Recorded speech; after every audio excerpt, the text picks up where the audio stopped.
Well, good morning, everyone. We'll get going, even though I know we still have people joining us. My name's Nancy Frank Wilson. Welcome to the Rural Oral Health Conference 2021.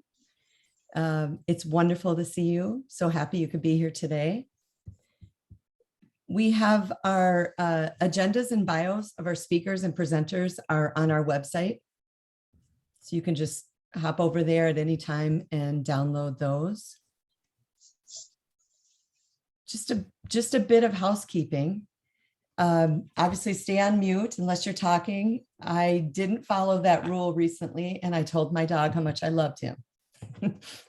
And the presenter said that he loved his dog too. So I was a little embarrassed. If you have questions, just put them in the chat. Following this event, we'll make materials available to you. We'll email you some, we'll put some on our website, and then we'll put this event up on YouTube. And the most important thing of all is thank you for being here. All right. Well, Minnesota Oral Health Coalition, I'm just going to talk a few minutes about who we are and what we do. Our mission is to support Minnesota's oral health community through partnership, resources, and outreach. And really, it's to support anyone who wants to promote oral health, not only our oral health community, but those outside of our community. And our vision is optimal oral health for all Minnesotans.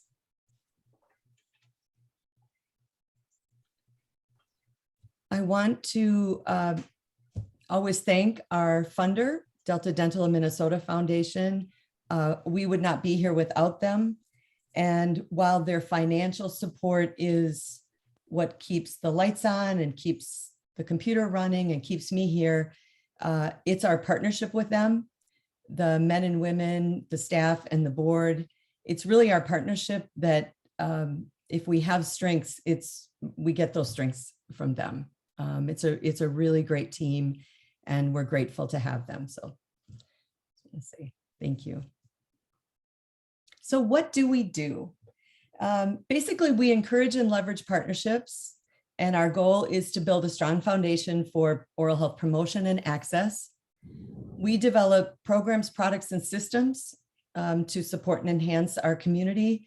We engage our members and we strive for what we call organizational excellence.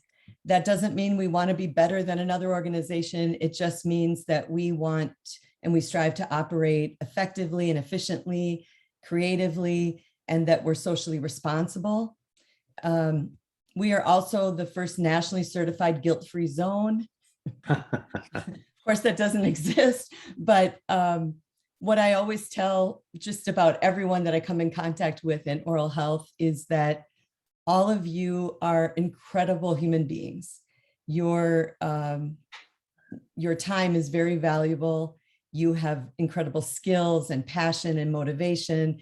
And the people that are involved with the Oral Health Coalition are involved with a lot of other things. And we also want them to have a life outside of oral health. So when you come to anything that's MOHC related, that's what we say. It's a guilt-free zone. So feel free to do as much or as little as you can or want to with this organization. It's yours. And you can get guilted, Thanksgiving's coming up, you can get guilted there, but not here. I just wanted to share a few, just kind of a sample of the activities or the types of things that we do. We have a policy and learning committee. And unlike a lot of organizations, we're never going to be that organization that says, hey, there's a bill, go tell your legislator how to vote on it. Our goal is really to provide information and training so that our members know what's going on here in St. Paul and in Washington, D.C. And if you're someone who isn't familiar with the political process, we're here to work on that. Let's help you to get to know your legislator so that you can tell your story and you can be someone that they turn to when they have questions or when they want to know more. We do events like this. Recording in progress. We do We do the oral health showcase. Let's see. If you are not on mute, now would be a great time. Thank you. We do virtual legislative week on the Hill. We're doing it this year in partnership with the Minnesota Rural Health Association. It's open to everyone, rural, urban, suburban, but we're partnering with them and there's signups available. I'll send that out. We have partnerships. We're doing media. We're working on a media event for October 20th. We host what we call Infomars, just because I got sick of the word webinar. But if you have a topic that you're interested in, or if you have a program or a project or a story that you want to tell, just connect with me and we'll put together an Infomar and you can share that with our membership. Thanks to Claire Larkin, we completed a history project this year using tribute.co.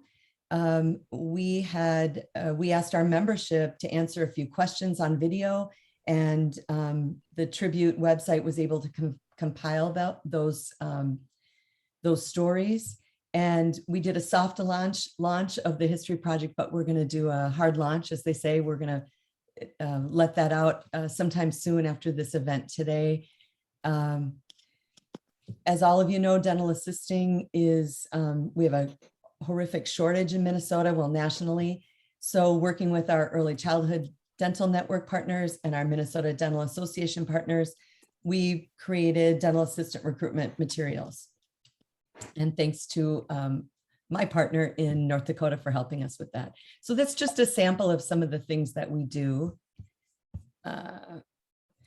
Something new that we have is called a community conversation. It's topic or theme driven. We did our first one last week. The theme was medical dental integration. There's no expert presenter. We're all experts or not. Everybody has something to offer. We ask questions of each other. We have a conversation about it. If there are questions that are asked and no one on the community conversation knows the answer, it's our job to research that and get back to you. The goal of the community conversation is really to drive more interest or growth toward a topic or theme in oral health. So again, if you have something that you're interested in, just get a hold of me and we'd be happy to host a community conversation on that. We also have a YouTube channel.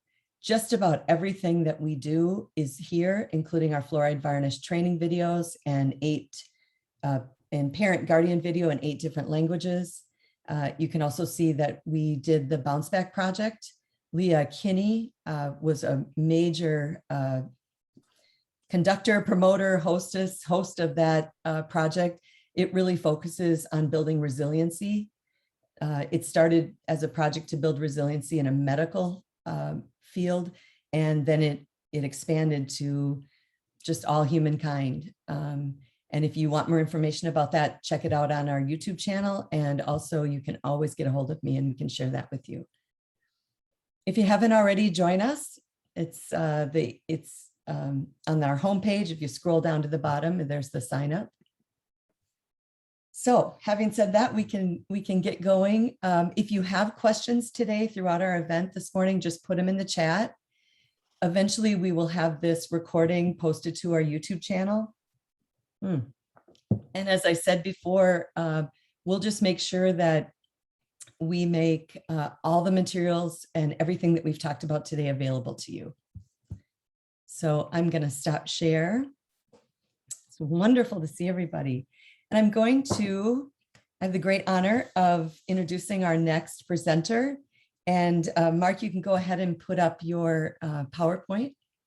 We'll make sure that works. Mark Jones is the Executive Director of the Minnesota Rural Health Association. His career in healthcare began nearly 30 years ago as a paramedic in a rural community. Mark has a great deal of emergency medical services, critical access hospital, and rural health advocacy experience. As a resident of a rural Minnesota community, Mark has a personal interest in the future of rural healthcare. He is dedicated to seeing that all Minnesotans have access to healthcare and healthy living. So welcome, Mark. Thank you, Nancy. All right, do you have my presentation? Oh, hang on. We can see it. You're sharing. Hang on. I'm going to switch it here.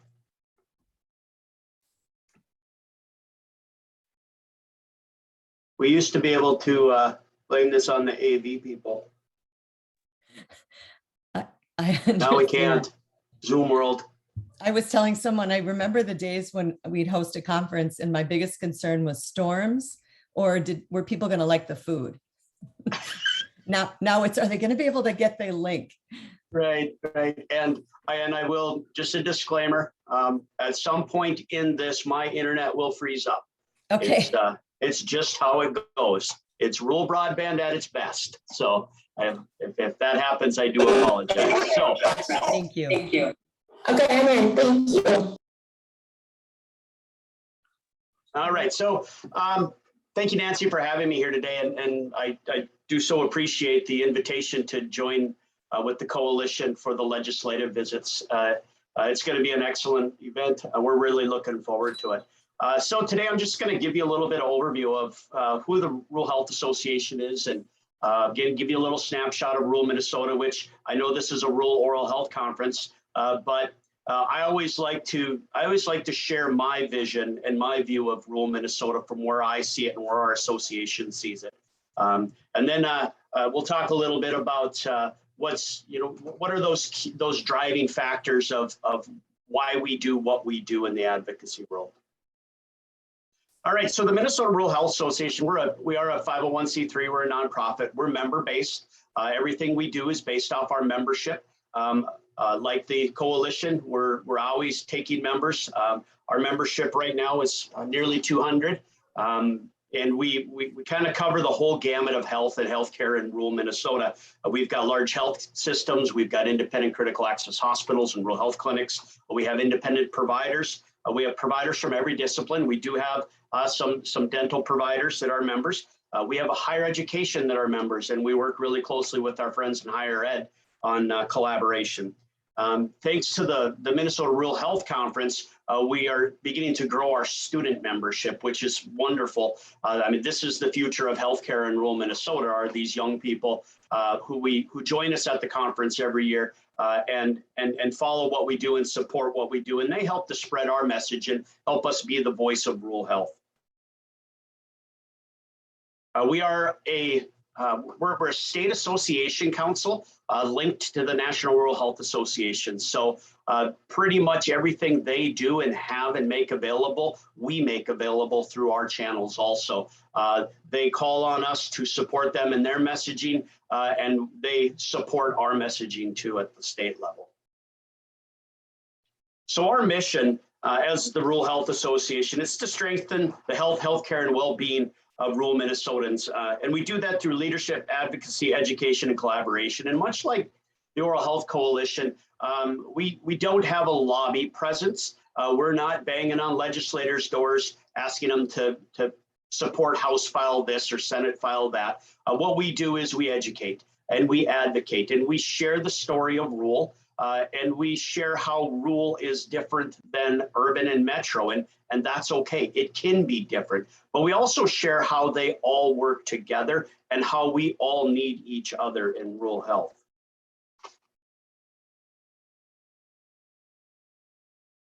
So we're missioned with, our vision is to be the lead coordinating and advocacy organization for strengthening rural health. And what we seek to do is to be the collaborator of all collaborators. And I think where our superpowers come from is that we can cross disciplines and industries so easily in rural health, where the Oral Health Coalition is focused on oral health. Well, we work with them. So we're not an oral health lobbying or advocacy group, but we're a rural health, and oral health plays into the health and well-being of our rural Minnesotans. So we seek to be, we work every day to be the lead coordinating. We want to be the best partner of every partner ever. I think it's important that I share with you who our board is and who leads this organization. Our board, we have a 15-member board, and we have public health. And I see Diane is on with us today. She is one of our board members, Diane Thorson. We have emergency management represented. We have the health systems. We have critical access hospitals. EMS is represented on our board. The director of the Office of Rural Health and Primary Care is a permanent position on our board. We have health plans, so we get the perspective of the payer and the input from the payer and what's best for not only our rural Minnesotan, but what's best for them financially and in the insurance world. We have rural health cooperatives, addiction treatment programs are represented, behavioral health. We have tribal health and tribal education represented on our board.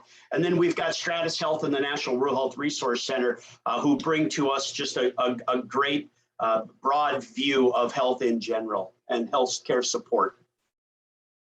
So then who leads this? Who am I? Who is Mark Jones? Like Nancy said, I've been involved in rural health for 30 years. I began my career as a paramedic, and I've had the privilege of working in urban and rural services. I've worked with 2 urban-based health systems, gained a lot of perspective on the support that comes out of a rural health system or of a urban tertiary health system for supporting rural health. I worked with a critical access hospital for over 20 years, working in pretty much every area of the organization and in the community. I've been in the rural health advocacy world for about 10 years, starting working in the EMS world, but now in the rural health world. So what I think is most important is, it's all about gaining trust, right? So I live in rural Minnesota. I live in a small town. I'm very proud of the fact that I live in a community that doesn't have a stoplight. I never want to live in a town with a stoplight again, ever. I love Target, but I don't miss it. I can drive to it. So that's who I am, and I'm a local school board member, so I get it. I hear how this community goes. I'm ingrained. I live in the same community that I grew up in. It's the same community my wife grew up in. So we are rural, and what we do is rural, and that's who I am. So now a little bit about rural Minnesota, and most of you are probably from rural Minnesota, live in rural Minnesota, and you see this and experience this every day. But what we know that rural Minnesotans they're older, they're sicker, and they're poor. And I'll show you some stats on that a little bit later. One thing is we're becoming increasingly diverse. So we're seeing out-migration out of the metropolitan areas into rural Minnesota, and whether that's for employment opportunities, I like to think that it's for a better way of life, but it could be that. So we're seeing more non-English speaking households. We're seeing new Americans coming into rural Minnesota, which is fantastic for the diversity in our communities, but it's putting some challenges on our communities also, as our healthcare workforce isn't keeping up with the diversity of our community. So that's one of those areas to really work on. So distance is always an issue in rural Minnesota, and I'll show you kind of an infographic on that and give you a really good feel for just what the distance challenges are in rural Minnesota. And with that come the transportation challenges. Like I said, I love Target, but I drive 45 minutes to go there, and that's 40 miles, not 45 minutes of traffic. It's 40 miles of wide open Red River Valley. So that's what we do. So we know that rural Minnesotans have fewer, more diverse, and more costly healthcare options. There's just not as many options. And when you go to look for a provider, an oral health provider, and you may have to travel 2 or 3 communities away to find someone to help you. Our workforce is shrinking, and it's getting older, and we'll talk more about workforce here a little bit later. And then, like Nancy talked about the dental hygienist, we have a crisis in our future of rural health workforce. All right, so here is that geography of Minnesota. So just over 5 million people. Only a fourth of the people in Minnesota live in the areas that aren't dark blue on this map. But like I said earlier, working in an urban health system and a tertiary center that supports rural. These dark blue areas are so important to rural health. Without these dark blue areas, the border towns in North Dakota and South Dakota with the larger cities, the Duluth area, the Twin Cities, Mankato, Rochester, La Crosse. So those dark blue areas, we don't disclude them as rural, but when we talk about supporting the people of rural Minnesota and the well-being of rural Minnesota, we look more to the large towns, the small towns, and the rural areas. And if you look at that map, there's a whole lot of yellow there. And there are people who live there and who have health needs. So physical size of Minnesota, 86,000 square miles, is just the outside the dark blue. That's the same size of 6 states put together. So Rhode Island, Delaware, Connecticut, New Jersey, New Hampshire, and Vermont, all put together fit inside rural Minnesota. So when we have conversations at the national level, and New Jersey has rural health. So when we talk with the New Jersey folks about rural health, it's a little different conversation. One thing that I think is really interesting, just because I went to the College of Odd Knowledge, is that Rhode Island is the same size as Coochiching County, which is International Falls, up on the Canadian border. So Rhode Island and Coochiching County are the same size. So when we talk about supporting the health and well-being of rural Minnesotans, we look at the social determinants and the healthcare is the quality side. It's the services side, and that we can help with and we can advocate for. The genetic side, who you are is who you are. We do contribute to that. Right now, we are helping out with the All of Us research program, which is the national data bank of information on people, so that we can link who you are and your health status, and we can start putting together those who you are and how your health outcomes are. So anyway, we do contribute to the All of Us research project. Those individual behaviors, we could help contribute to that, but there's so many other groups, and we do weigh in on them. But where we think we have the best opportunity to make the largest impact is in those social determinants, really those areas that impact how healthy you are, morbidity and mortality, life expectancy, and then just how well you can function and put yourself out there and be part of your community.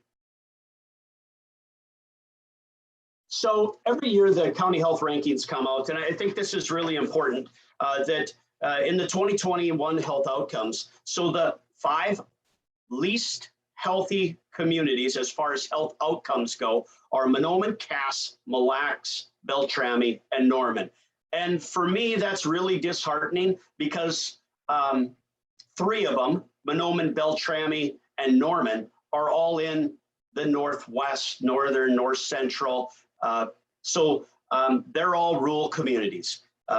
However, the 5 healthiest counties in the state of Minnesota, and nothing against them, I'm happy for them, and they help us understand what it takes to provide opportunity for people to be healthy. And as we can see, 3 of those are Minneapolis, St. Paul, suburban counties, Olmsted County, of course, being Rochester, and then Houston County being right outside La Crosse. One thing I think is interesting, and if anyone is on here from Wadena County, so 2 years ago, Wadena County was the 3rd most unhealthy county in our state. Now they're the 7th. So they've moved up 4 spots. So either everybody else was becoming more unhealthy or Wadena is doing something to become healthy. And I will be finding out what they are doing because it's something we could all maybe learn from. So these health outcomes and what really contributes to the health outcomes, and that kind of frames how we as rural health advocates can help share the message and support programs and projects, and maybe it is legislation or funding that helps us move these bottom 5 and everyone else into better outcomes. So median household income is lower. Those who have some college in these bottom 5 is lower. What I thought was interesting is in the last 2 years, the some college percentage has gone up almost 3%. So that's a good thing. We're making some progress. Food insecurity, this one's a tough one. So in rural, these bottom five, 11% of the people report being insecure with food. And I'm not too worried about comparing it to the percentage of the top five, but what I think is tough on this one is that in these bottom five, there's over 12,000 people reported food insecurity. And in the top five, only 8,000. So the bottom five, or the top five counties have 6 times the population, but the bottom five have 50, they have 4,000 more people. So this is a big problem. Now there's another silver lining on this. These numbers actually went down over the last 2 years, and I would have to expect it's because of the free lunch programs in the schools. And through the pandemic, many of our schools in rural Minnesota were sending meals home with kids for the weekends, for evenings, so that those that didn't have access to meals over the weekend or overnight, they did have that access. So great programs like that, that's the kind of stories we need to tell and what really improves the health of our rural Minnesotans. Social associations, this is a total Minnesota thing. So in rural Minnesota, we have more social associations per 10,000 people than we do in the metro. So if you want to come out to rural Minnesota, and for you, those of you who live in rural Minnesota, I mean, we worked really hard to support each other and to be neighborly and to be a community. And we do really good at that. And that's something we need to build on. And then the primary care physicians, this is one we see all the time. This is that ratio of, almost 1,500 primary care physicians for every resident in rural Minnesota. And it's not quite so bad in the top five. And just because of the audience, I did look at the dentists on the report, and the bottom five have 1,600 dentists per person, and the top five only have 1,487, so 1,500. So there's only 100 difference, but I would have to imagine with those counties that are the top five, they probably travel into town, into the city to go to the dentist, which that wouldn't count because the dentists aren't there. And Monoman County did not report having a dentist. So that's not a great thing. So building off kind of the geography and the health outcomes, when we advocate, we have really 3 main areas where we kind of bucket everything. We look at it as access, we look at it as workforce, financial, and then innovation. And that's kind of the visionary stuff. So when we look at access, it's access to care providers. And it's, once again, as the great collaborator, we're not a primary care association, we're not a dental services association, but we are a rural health association, and we work with all of these people to help spread their message, support their message, and then to contribute to the rural side of their message. We look at access to insurance and access to being able to pay for your services.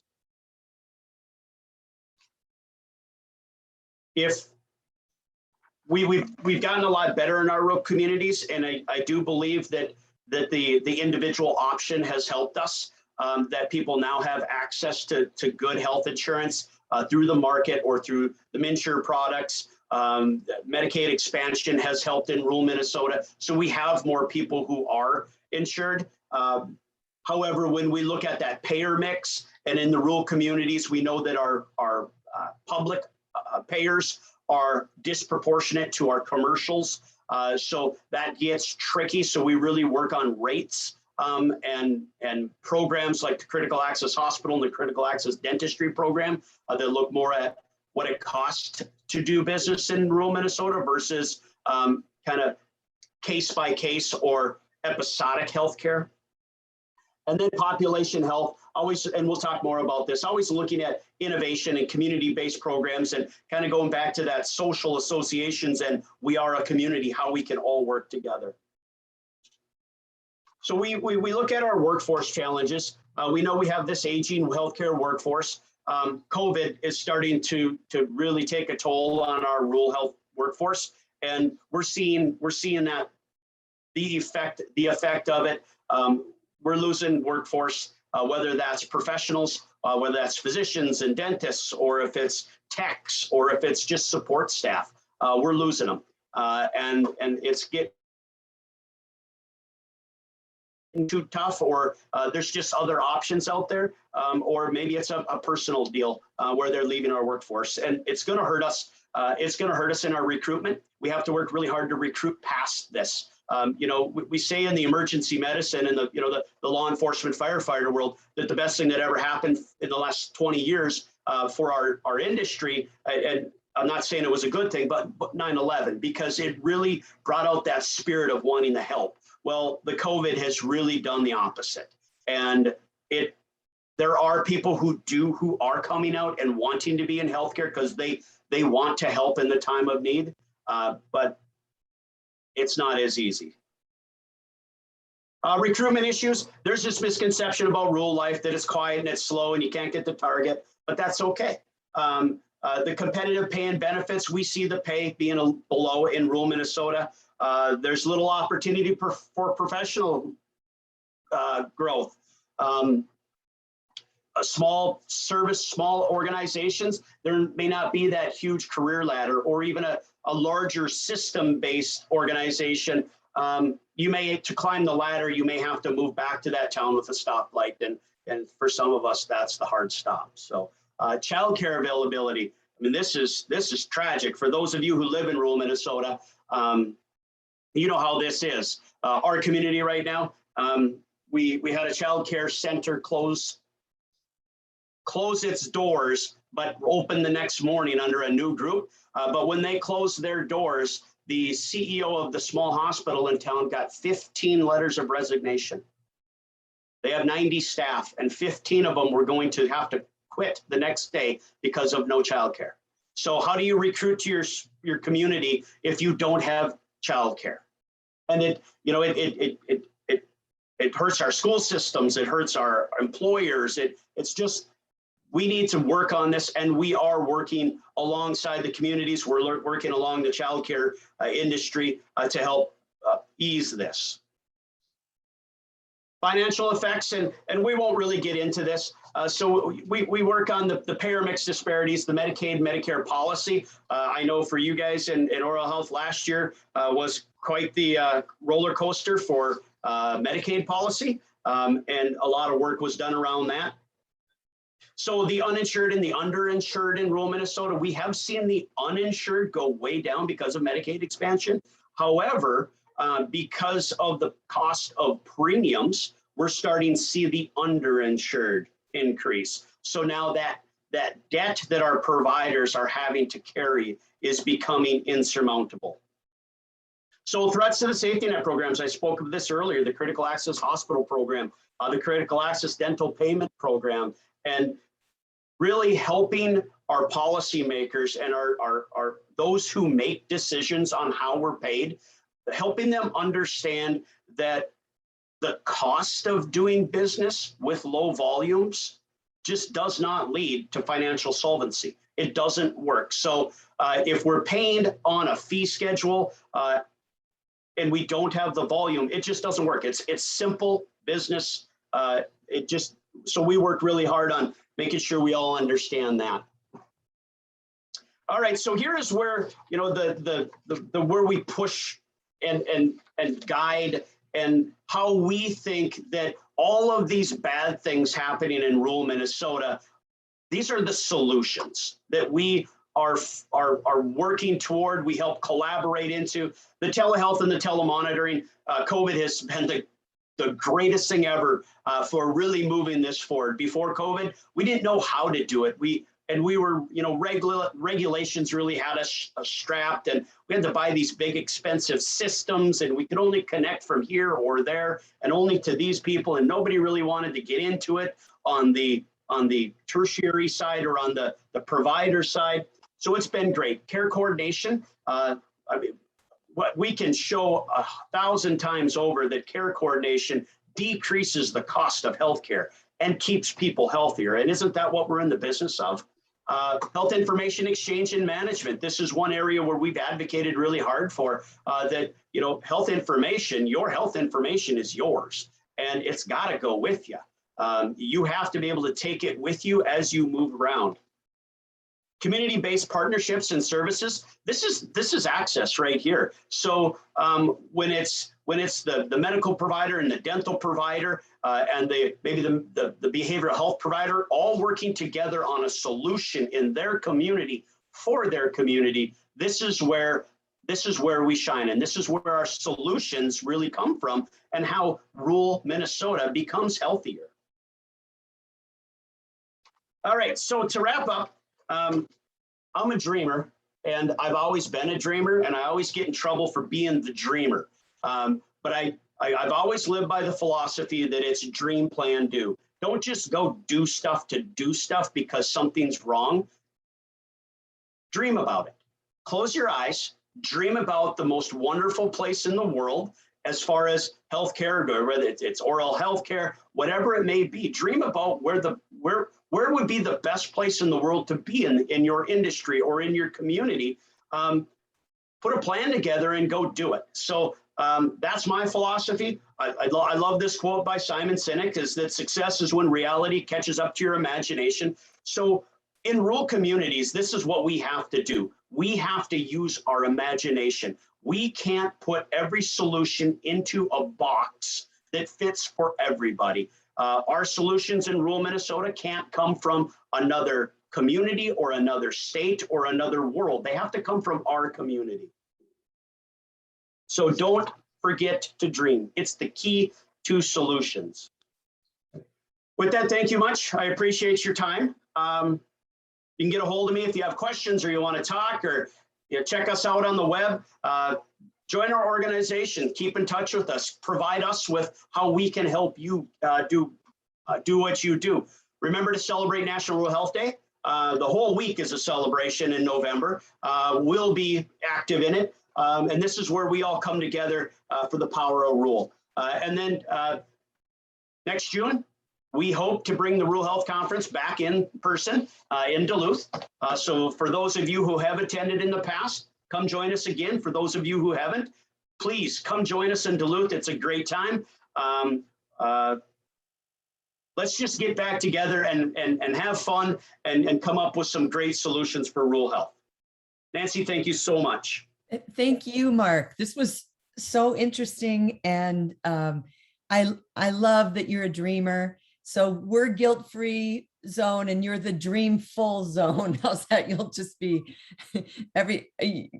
it was great. And it was interesting listening to you because I feel like I have a good handle on rural Minnesota, rural health. And then I listen to you and I'm making all these notes and making all these points of things that we can do together. And so thank you. And we'll share that link again. After this, we'll share that link to our virtual legislative meetings that first weekend in November that we're doing together. So thank you very much. I appreciate it. Thank you. Our next presenter is Jane Neubauer. Jane is a special project consultant. She's the owner and operator of Independent Contract Services of Fergus Falls. Jane has worked as an independent special project consultant for the past 22 years. Her professional focus for the past 18 has included work with statewide, regional, and individual community-based organizations and coalitions to address gaps and barriers to effective service delivery models. Jane has served in multiple roles for local, regional, and statewide dental service coordination projects since 2008. She specializes in community plans to address their need. She specializes in community organizing by bringing key stakeholders together to identify gaps, and then works with communities to develop effective strategies and work plans to address their identified needs. Jane believes that an essential component for each unique project includes building upon rather than duplicating organizational efforts to maximize limited resources. And I'm super proud to say that I get to work very closely with Jane, and she is a friend. So welcome, Jane. Thank you so much. Thank you, Nancy. Remind me to cut that down a little bit. That got just way too long entirely. So, No, it's and all thanks for wonderful. having me here today. As Nancy said, her and I have worked very closely together on a lot of different things related to dental over the years. So it's my pleasure to share with you today some information about the Early Childhood Dental Network, which is one of my longest running projects and one that I am very, very vested in and very proud of, quite honestly. So I am going to screen share here. Nancy, are you able to see that? Let's see. Is everybody able to see what we have up here? Yes. All right. So as I said, I do work with the Early Childhood Dental Network. They are a project of West Central Initiative. West Central Initiative is part of the Minnesota Initiative foundations throughout Minnesota and have been very, very impactful on many things, including a lot of the things that Mark was just talking about related to workforce. In fact, that was the reason that the initiative foundations were established, was to help address workforce shortages back in the 80s with the farm crisis. So just a little tidbit that you may or may not know. There's three really essential components to the Early Childhood Dental Networks throughout Minnesota. I talked about West Central Initiative, but what our real purpose is to create those tables around which those community conversations start related to dental. Just like everything else with children, it takes a village. It takes all of us to make these dreams come true that Mark was just referencing. And then the third piece of it that I feel is so super important is that we've seen our most success where we have designated project coordinators. So we all know how that is when you're in a role and you start a project and you have a full-time job, and then along comes a new project and that gets added to your plate. And I guess I just can't stress this part enough, is that the reason I feel that a lot of our projects have been so successful is that they have designated people who are, it's not added to their already full workload, but they're given the ample time that they need to do those projects. So those are kind of three of the essential components with ECDN. And then this is a bigger one. So I did share this. There's a whole report that I have, which I shared with Nancy, and we can post this online. ECDN is really a backbone organization. We are, you know how it is when you have the whole body, right? We're talking about health here all today. We wouldn't be very far if we all didn't have a backbone. That is really the essential component of it that we're able to focus on and feed all the limbs of our body through our backbone. Who are the people that are in our community, or who are in our ECDN communities? These are just some samples of different groups or areas of people that come together around this issue of oral health. We are as we said, it's a table, and we have lots of different people that are involved with the work that we do. These are the goals and objectives for Early Childhood Dental Network. So our primary population is dental care for low-income children, ages birth to 5. We focus on providing educational opportunities for children, caregivers, early childhood staff, and other professionals. And we offer outreach and resources for those same populations. When we first started with the Early Childhood Dental Network, it was as a result of the Minnesota Early Childhood Initiatives doing community-based plans. And here in West Central Minnesota, where I'm located, each of the early childhood initiatives did a planning process, and dental or oral health access came out as a #1 need for all of our different communities. And they were all individual surveys that they had conducted. And specifically, it was for young children. And so that really complemented the work that they were all doing already.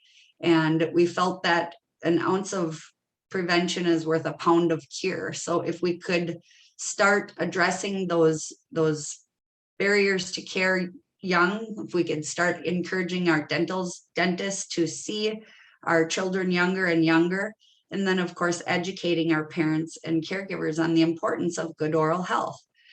There is always that mentality that we see, and again, this is part of it is rural Minnesota because there isn't as much access to dental care. But the idea that they're baby teeth and they're going to fall out and that they're not important, we really have to work hard to overcome that, that idea or that concept.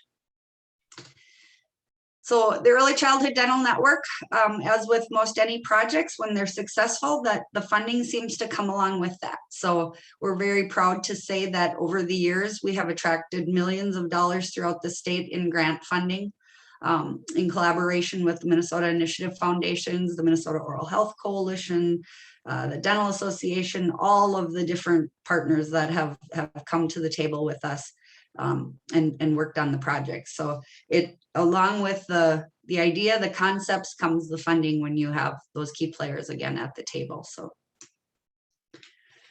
So this is just a little history, and I talked briefly about the Minnesota Initiative Foundations.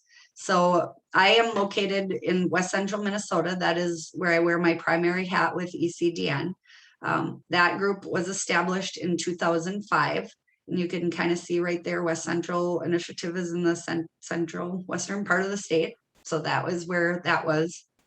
In 2013, we were approached by Otto Bremer Foundation to expand our project. They really liked what they saw. They felt it was making a lot of difference.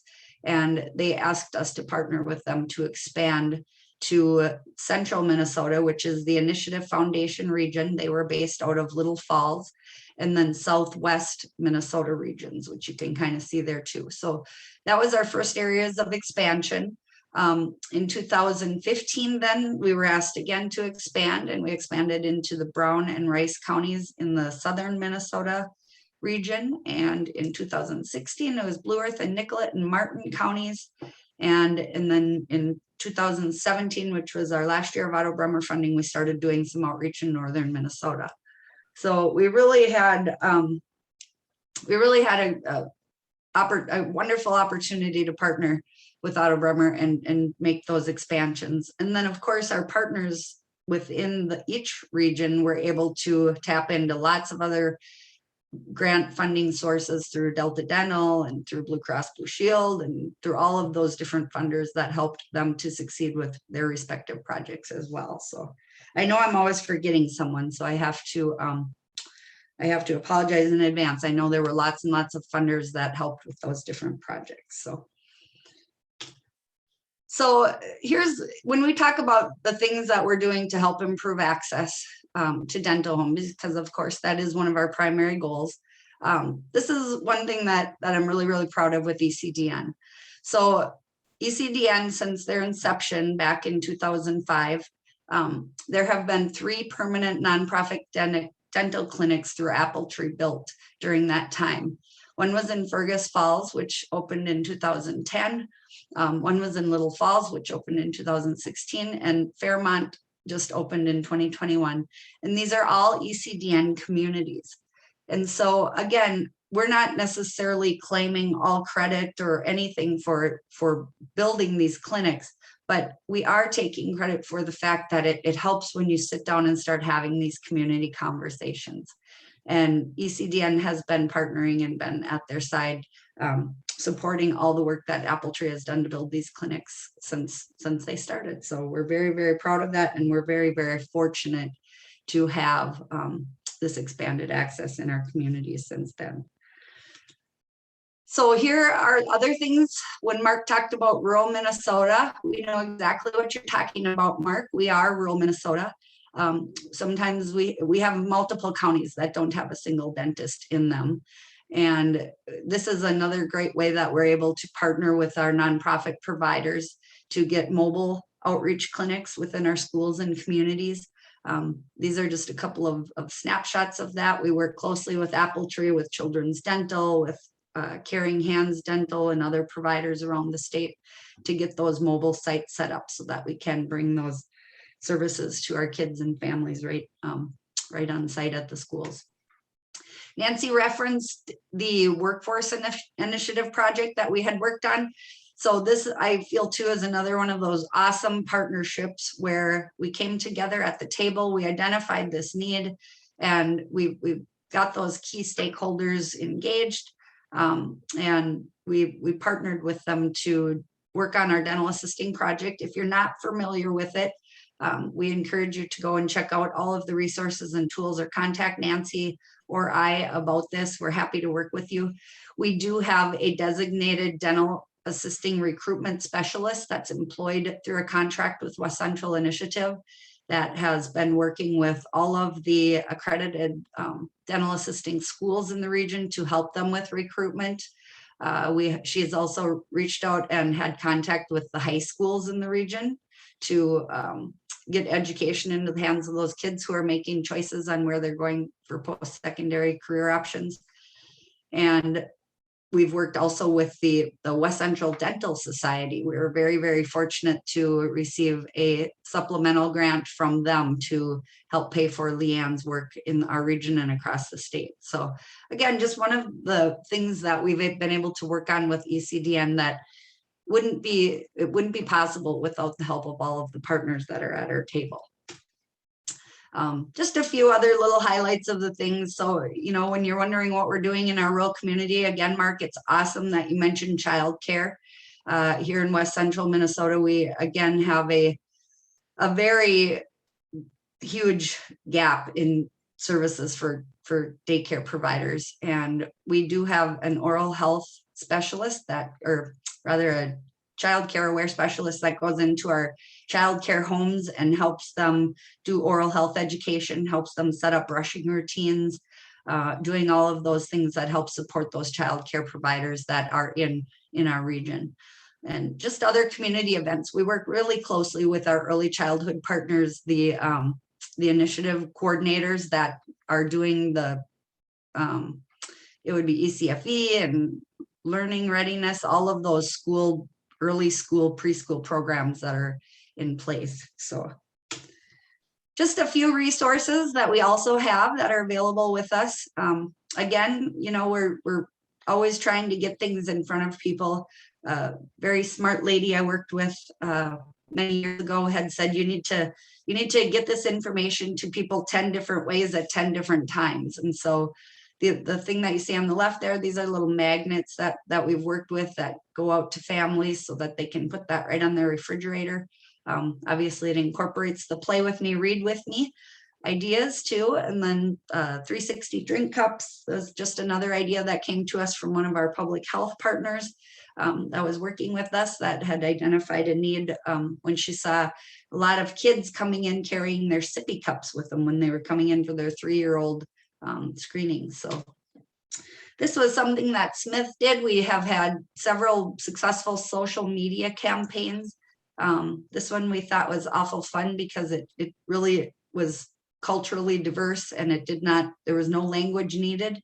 It's hard to tell it on here, but it's a interactive one that has motion to it when it's up and running. So we also have a really great website through West Central Initiative with online resources. So please check that out. I can send that link also to Nancy.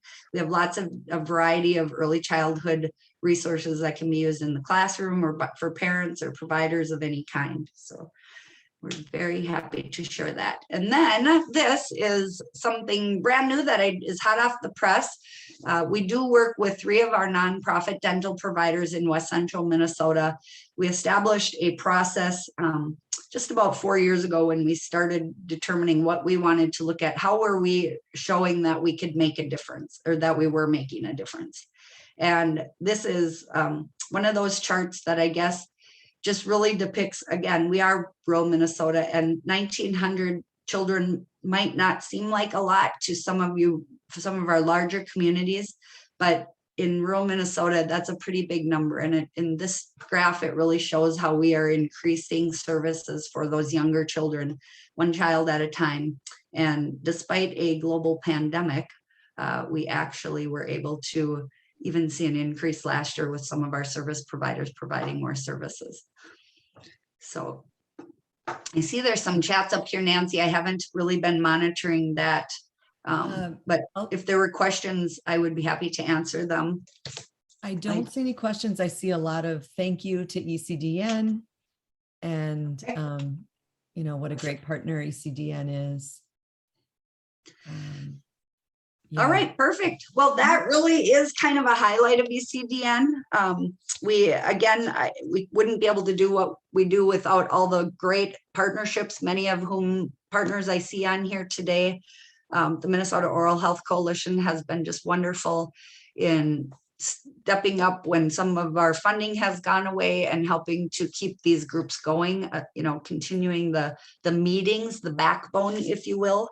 So again, getting back to that component of being a backbone organization, it really does shine through with Early Childhood Dental Network in our communities. So any questions?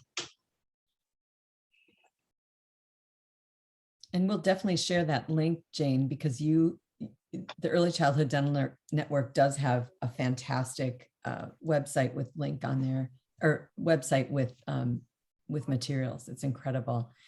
And I just want to say that the first time I went to an ECDN meeting, I think it was in Nicollet County, I think it was North Mankato. And I walked in and the room was full in the old days, but I sat down at a table and the head of community corrections was there.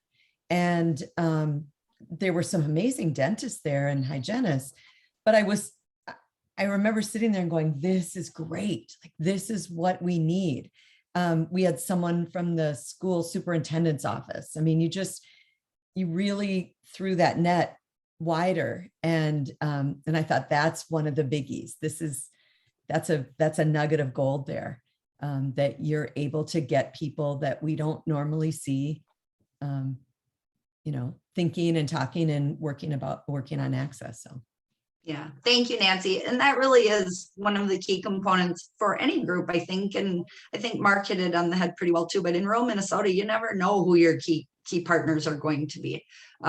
Interesting that you would say the Department of Corrections person, because, they were at the table because they can't get dental care for the kids that they're serving. And so it really does come down to those key partners that have a need and a desire to help those people that can't get access to care. So yeah, thank you all. Thanks for all the great positive comments. I'm always happy to answer other questions. If you are interested in learning more about ECDN or any of that, just please reach out. Our information is on the site. So thanks, Nancy. Great. Thank you, Jane. Well, our next presenters are Emily Carpenter and Chris Clemenson, and I'm going to do their introduction, and Emily and Chris, you can work on getting, if you have a presentation, you can get that up. Emily Becker is a community partnership manager for mHealth Fairview out of the Community Advancement Community Engagement Department. Emily's role exists to build, maintain, and strengthen local community health partnerships and community engagement opportunities within mHealth Fairview's hospital service areas. Excuse me. Emily works closely with rural communities, specifically those surrounding mHealth Fairview's Northland Medical Center in Princeton, Minnesota, and Lakes Medical Center in Wyoming, Minnesota. Emily has a passion for community development work and has worked for more than 10 years in this space. Chris Clemenson is an RN and operations director for the Wyoming Primary Care, Internal Medicine, Peds, Chisago, and North Branch clinics at mHealth Fairview. Chris has had the opportunity to work many positions over the last 32 plus years. I think we need to check that. I saw your picture. I don't know if that's possible, but so we'll check on that. Over 32 plus years for the same organization, starting with Rush City. Chris's first role was in the building of which she was born. Rural communities have a place in her heart, and she strives to do what she can to be sure that they are represented and have access to care that they need. Welcome, both of you, and thank you for presenting today. Thank you so much, Nancy. And it's great to be with you all this morning. Again, my name is Emily Carpenter, and I just have to say I am new to the Minnesota Oral Health Coalition, and I have just been listening and I have learned so much. So great presentations, Mark and Jane. It's hard to follow both of you. So it's been a great morning listening. And we're just so happy that we can, now we've added new friends to the coalition. Well, it's good to be here. Thank you. And as Nancy shared, both Chris and myself, we represent M Health Fairview as we're employees of M Health Fairview. And during our half-hour section here, we'll be talking about understanding communities and meeting local care needs. And really, what is M Health Fairview's approach to this? What have we done in the past? What have we learned? What's going well and what hasn't gone so well? So as other presenters have said, if there are questions as we're speaking, go ahead and just put those into the chat. We'll probably have a pretty limited time at the end for questions, but can get to them, get to one or two, and we can also follow up after the fact if there's any we're unable to get to. So what we'll cover in the next half hour here is to give a brief overview of who M Health Fairview is, just acknowledging that fairly recently we went through a rebranding, and so there has been some community confusion on who is M Health Fairview. So just to clear a little bit of that up. In my role as a community partnerships manager, I help oversee our community health needs assessment process. So I'll be sharing a bit more about our approach to that, how we involve the community, and kind of where we're at currently with that. And then at that point, I'll turn it over to Chris, who will share a very specific example of an innovative service delivery model in Rush City, which is our virtual healthcare hub. And like we said, if there's time at the end, we'll have a few questions and answers. So first, the overview of who is M Health Fairview. So M Health Fairview does comprise of 3 organizations. That's Fairview Health Services, the University of Minnesota Medical School, and the University of Minnesota Physicians. So all 3 of these are part of that broader joint clinical enterprise, which was established in 2019. And all 3 are now part of that M Health Fairview branding. So depending on where you may walk in our doors, hopefully you will now see everything branded as M Health Fairview, that gold and maroon, but we are still working to fully move everything over into that really new branding and joint clinical enterprise. Each organization does still remain a standalone, but is part of that broader brand and that JCE. And then just a few stats. So we're a really large healthcare system, as many are probably aware, over 34,000 employees, over 5,000 providers currently, 9 hospitals, many clinics, and over 90 senior housing facilities. On the right there, you'll see our mission, vision, and values. Our mission is we are driven to heal, discover, and educate for longer, healthier lives. So as Nancy mentioned, I work on our community advancement department and specifically on our community engagement team. We are rooted in our communities, and when we talk about what is our commitment, really within our community advancement department, we have 3 separate teams. So we have our community engagement team, which I am a part of, and I like to call this team as really the boots on the ground team. And although I work for the healthcare system, my job is really not to be within our hospitals or clinic. My job is to be out in the community and connecting with community partners and engaging with community members, community leaders, community partner organizations. We have our community health and well-being, and this is really as we talk about our community health needs assessment and as we identify community needs and priority populations, this team is building out what are those programs, the evidence-based programs that meet the needs that we've identified through collaborating with community members and partners to meet the current needs. And so that is our team that's working on building out those programs, community health improvement programs, and a few specific programs that Chris will talk to a bit when she's in her section as well. And then our community benefit and measurement team is our team that leads us through all of our assessments and really are very, very data driven and work on that community benefit and impact piece as well. So the 2 hospital communities that I have the privilege of working with, I just wanted to share a little bit of information about. So my role, we have a handful of us that have this community partnerships manager role in the system. And like I said, our our job is to be in the community, making those connections, building community partnerships and engagement. And we really divvied our work and responsibilities up by geography. So I have colleagues that work in very urban settings, right in the heart of St. Paul with our St. Paul hospitals, with the University of Minnesota Medical Center in the heart of Minneapolis. I also have colleagues up in Grand Itasca and in Range. So they also experience the rural communities. I like to call the communities that I work with definitely a bit more rural. And so conversations and community engagement can look very different than my colleagues that work in St. Paul or Minneapolis. So the two hospital communities that I work with, the slide that you're seeing here is our Lakes Medical Center, which is in Wyoming, Minnesota. And so the star there is where that medical center is actually located. And then the map that you're seeing there, or the outline, is really our service area and where we draw our patients from. And we have clinics, one of them Chris will be talking about, that are across this entire geography as well, that can also provide an access point and care for patients. The second community, or the second hospital, is our Northland Medical Center, which is out of Princeton, Minnesota. And again, you can see the star there where that is located. And similar to our Lakes Medical Center, we have clinics across our whole hospital area as well. But again, very much more a rural geography, and thinking about community engagement in rural communities as well. And here are just pictures of those two hospitals. So on the left is the Lakes Medical Center in Wyoming. On the right is the Northland Medical Center in Princeton.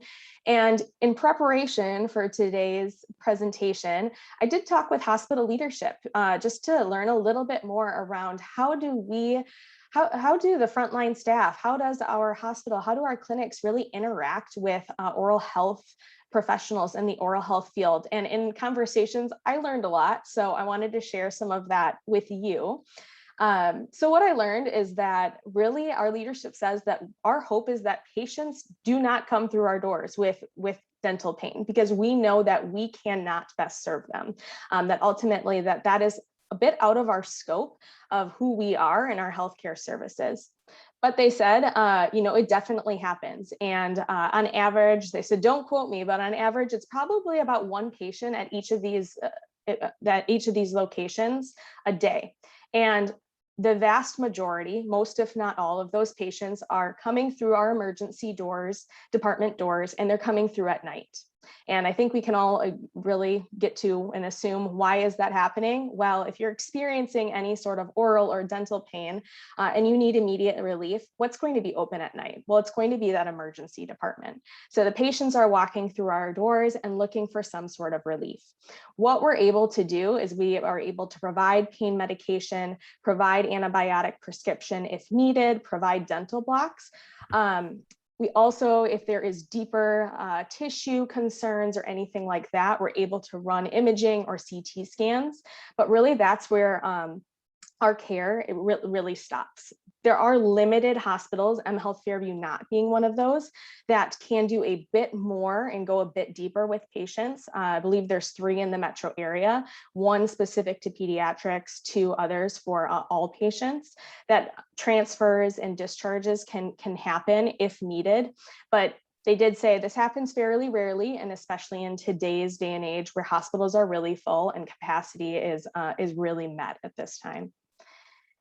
And so as patients are coming in, we're able to really control their pain. And then what that next step is to refer them to say, go and meet back with your dentist, go and meet with your dental provider.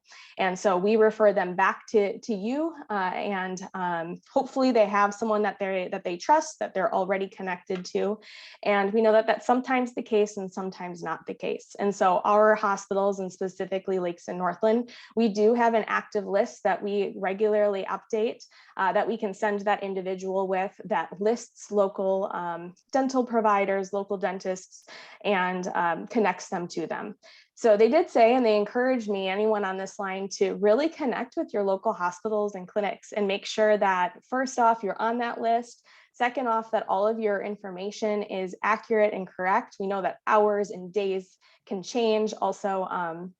individuals and professionals can change as well. So it could be as simple as dropping off a business card or a flyer, or picking up the phone and emailing and just introducing yourself so they have that correct and updated information. So to talk briefly around our community health needs assessment and really the work that my team partners with and helps lead for the system, we as a system are required to do a community health needs assessment every 3 years. And this is a process that involves the community, and it helps us identify and analyze community health needs. Then we prioritize those needs, and then we create a plan to address those needs, that community health implementation plan. This is a really busy slide, but really what I wanted to show you is that center is that community engagement. And so we go through this process every 3 years. Our most recent assessment was in 2018. And so we are just rounding out that 3-year assessment and beginning our second assessment. So a lot of the information you're going to see on the next couple of slides is a bit dated because it's still from our 2018 assessment.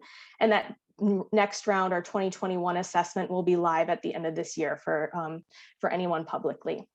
But every single one of these steps does include a community engagement, like I said, which means community members, community leaders, community organizations, and really being a listener at the table to what they're seeing and hearing as far as needs and priority populations. Here on the slide, you'll see where our community health needs assessment communities are. There are 9 of them, which are represented by the 9 red stars on the map, and they happen to be each one of our hospital communities. And so again, just a snapshot of where those are located. So social determinants of health are definitely at the center of all of the conversations that we're having as we are talking about community health needs assessments. I know Mark alluded to those as well as during his presentation, but from our CEO down at mHealth Fairview, we understand the importance of what happens outside of our walls and its impact on health.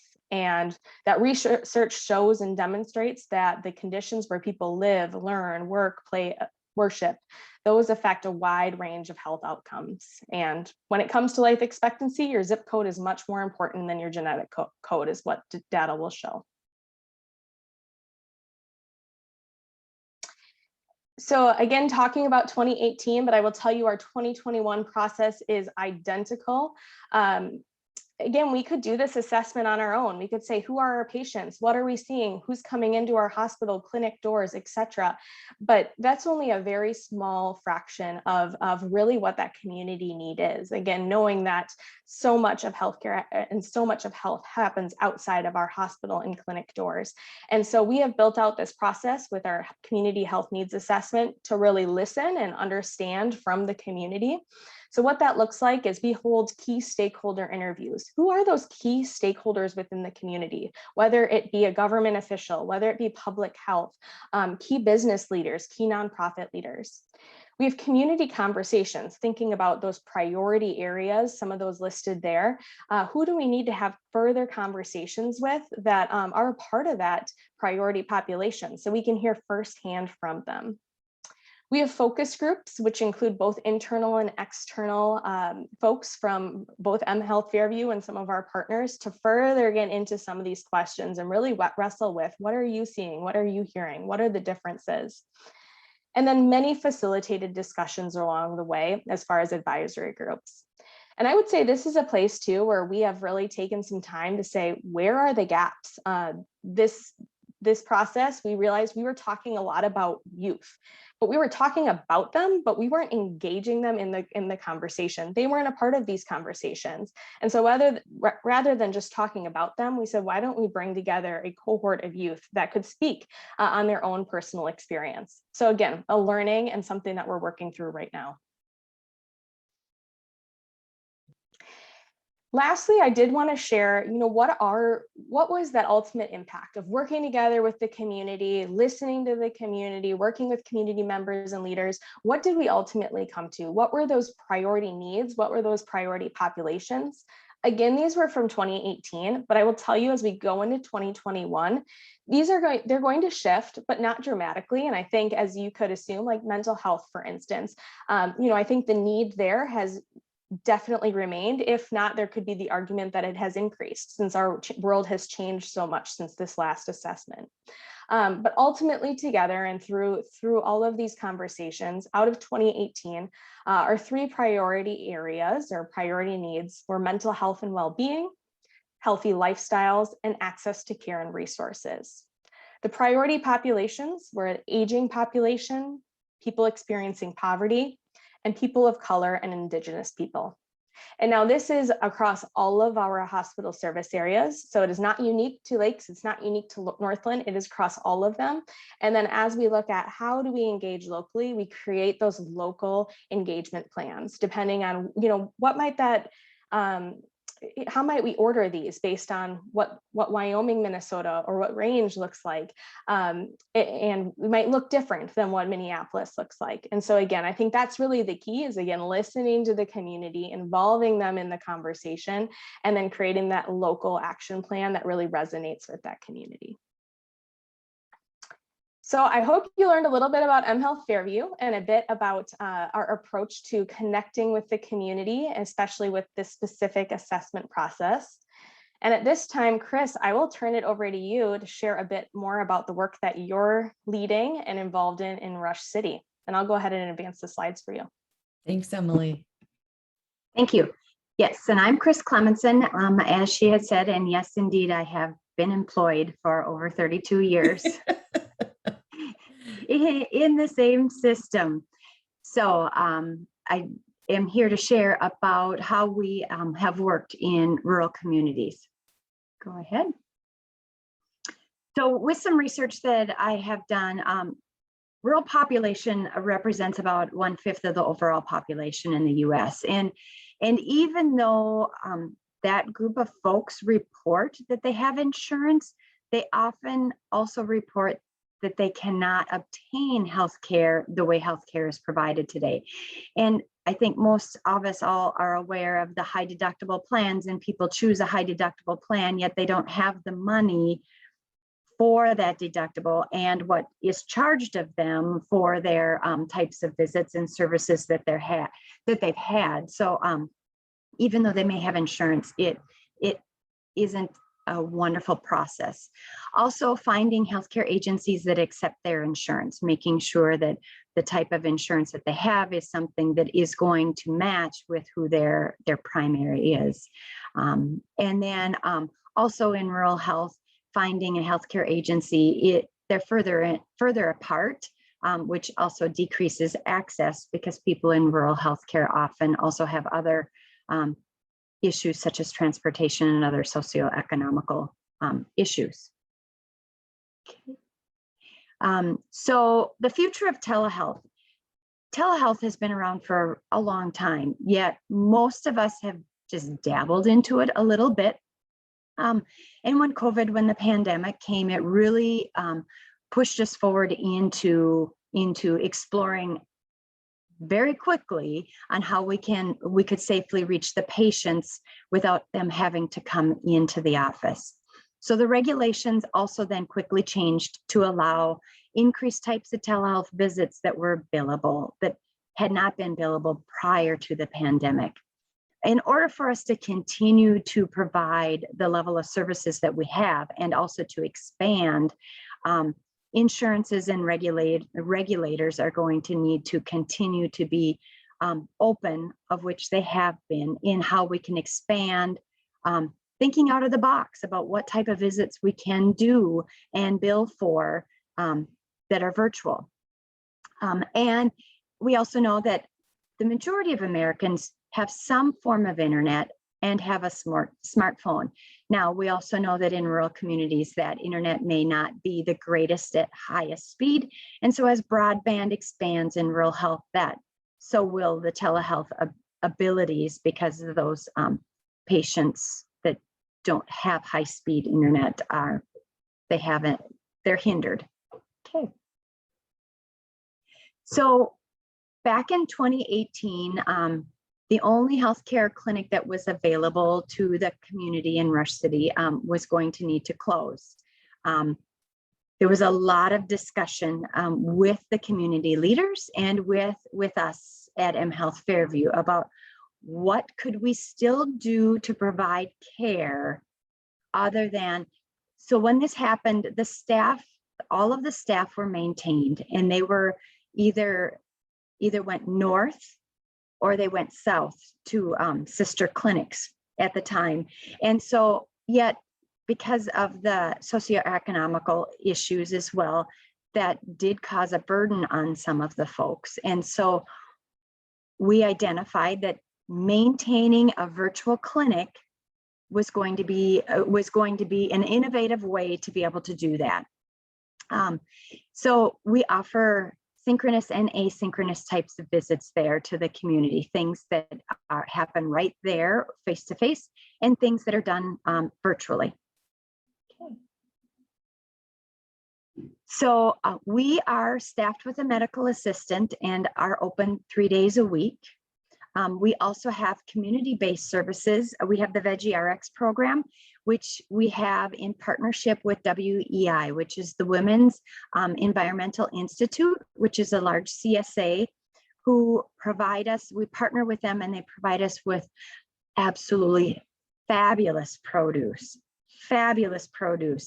that really helps the community, those that in the community that we have identified that are food insecure. And Rush City is a place that also does not have a grocery store. They now do have a Quick Trip, but for a while in 2018 didn't have a grocery store either. And so being able to provide the Veggie RX program has also been huge. We offer video visits for chronic and acute patients there. They can come in and utilize we have a computer set up. Patients that need blood pressure and pulse checks, also weight checks in between provider visits, we have them come in. Again, it's local. They don't have to get transportation to go somewhere else. We help them set up MyChart access if they've never utilized that before. We can also assist them with e-visits in MyChart. So they can come in, they maybe don't know how to do it. The MA helps them set up that e-visit, and then they also send a message, an instant message to the provider that, hey, you have an e-visit and I have a patient here.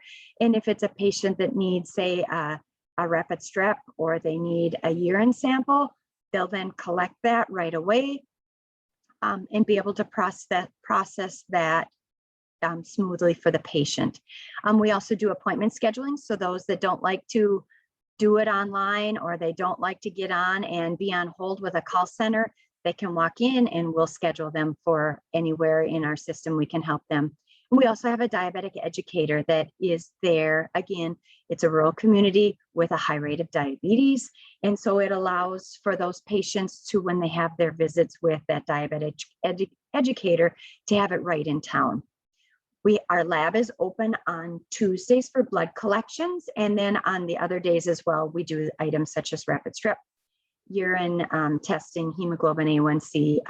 We also they can come and pick up like a urine sample, or if they need to drop off samples, stool samples, urine samples that they have been given the supplies from a previous visit, even from the U, wherever, they can drop it off with us and we will make sure it gets to the right place.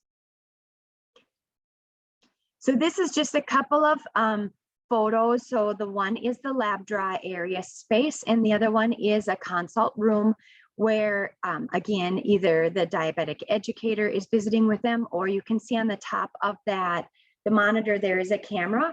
And again, we can set up so that if the patient doesn't have the ability due to that high-speed internet to have a virtual visit, a face-to-face with their provider, we can connect them from our spot to their provider in that location. Okay. So we have some testimonials that we have received over the years, and one is being super happy to be able to come locally just to have that blood pressure check and not have to drive to North Branch, for example, that's 12 miles away.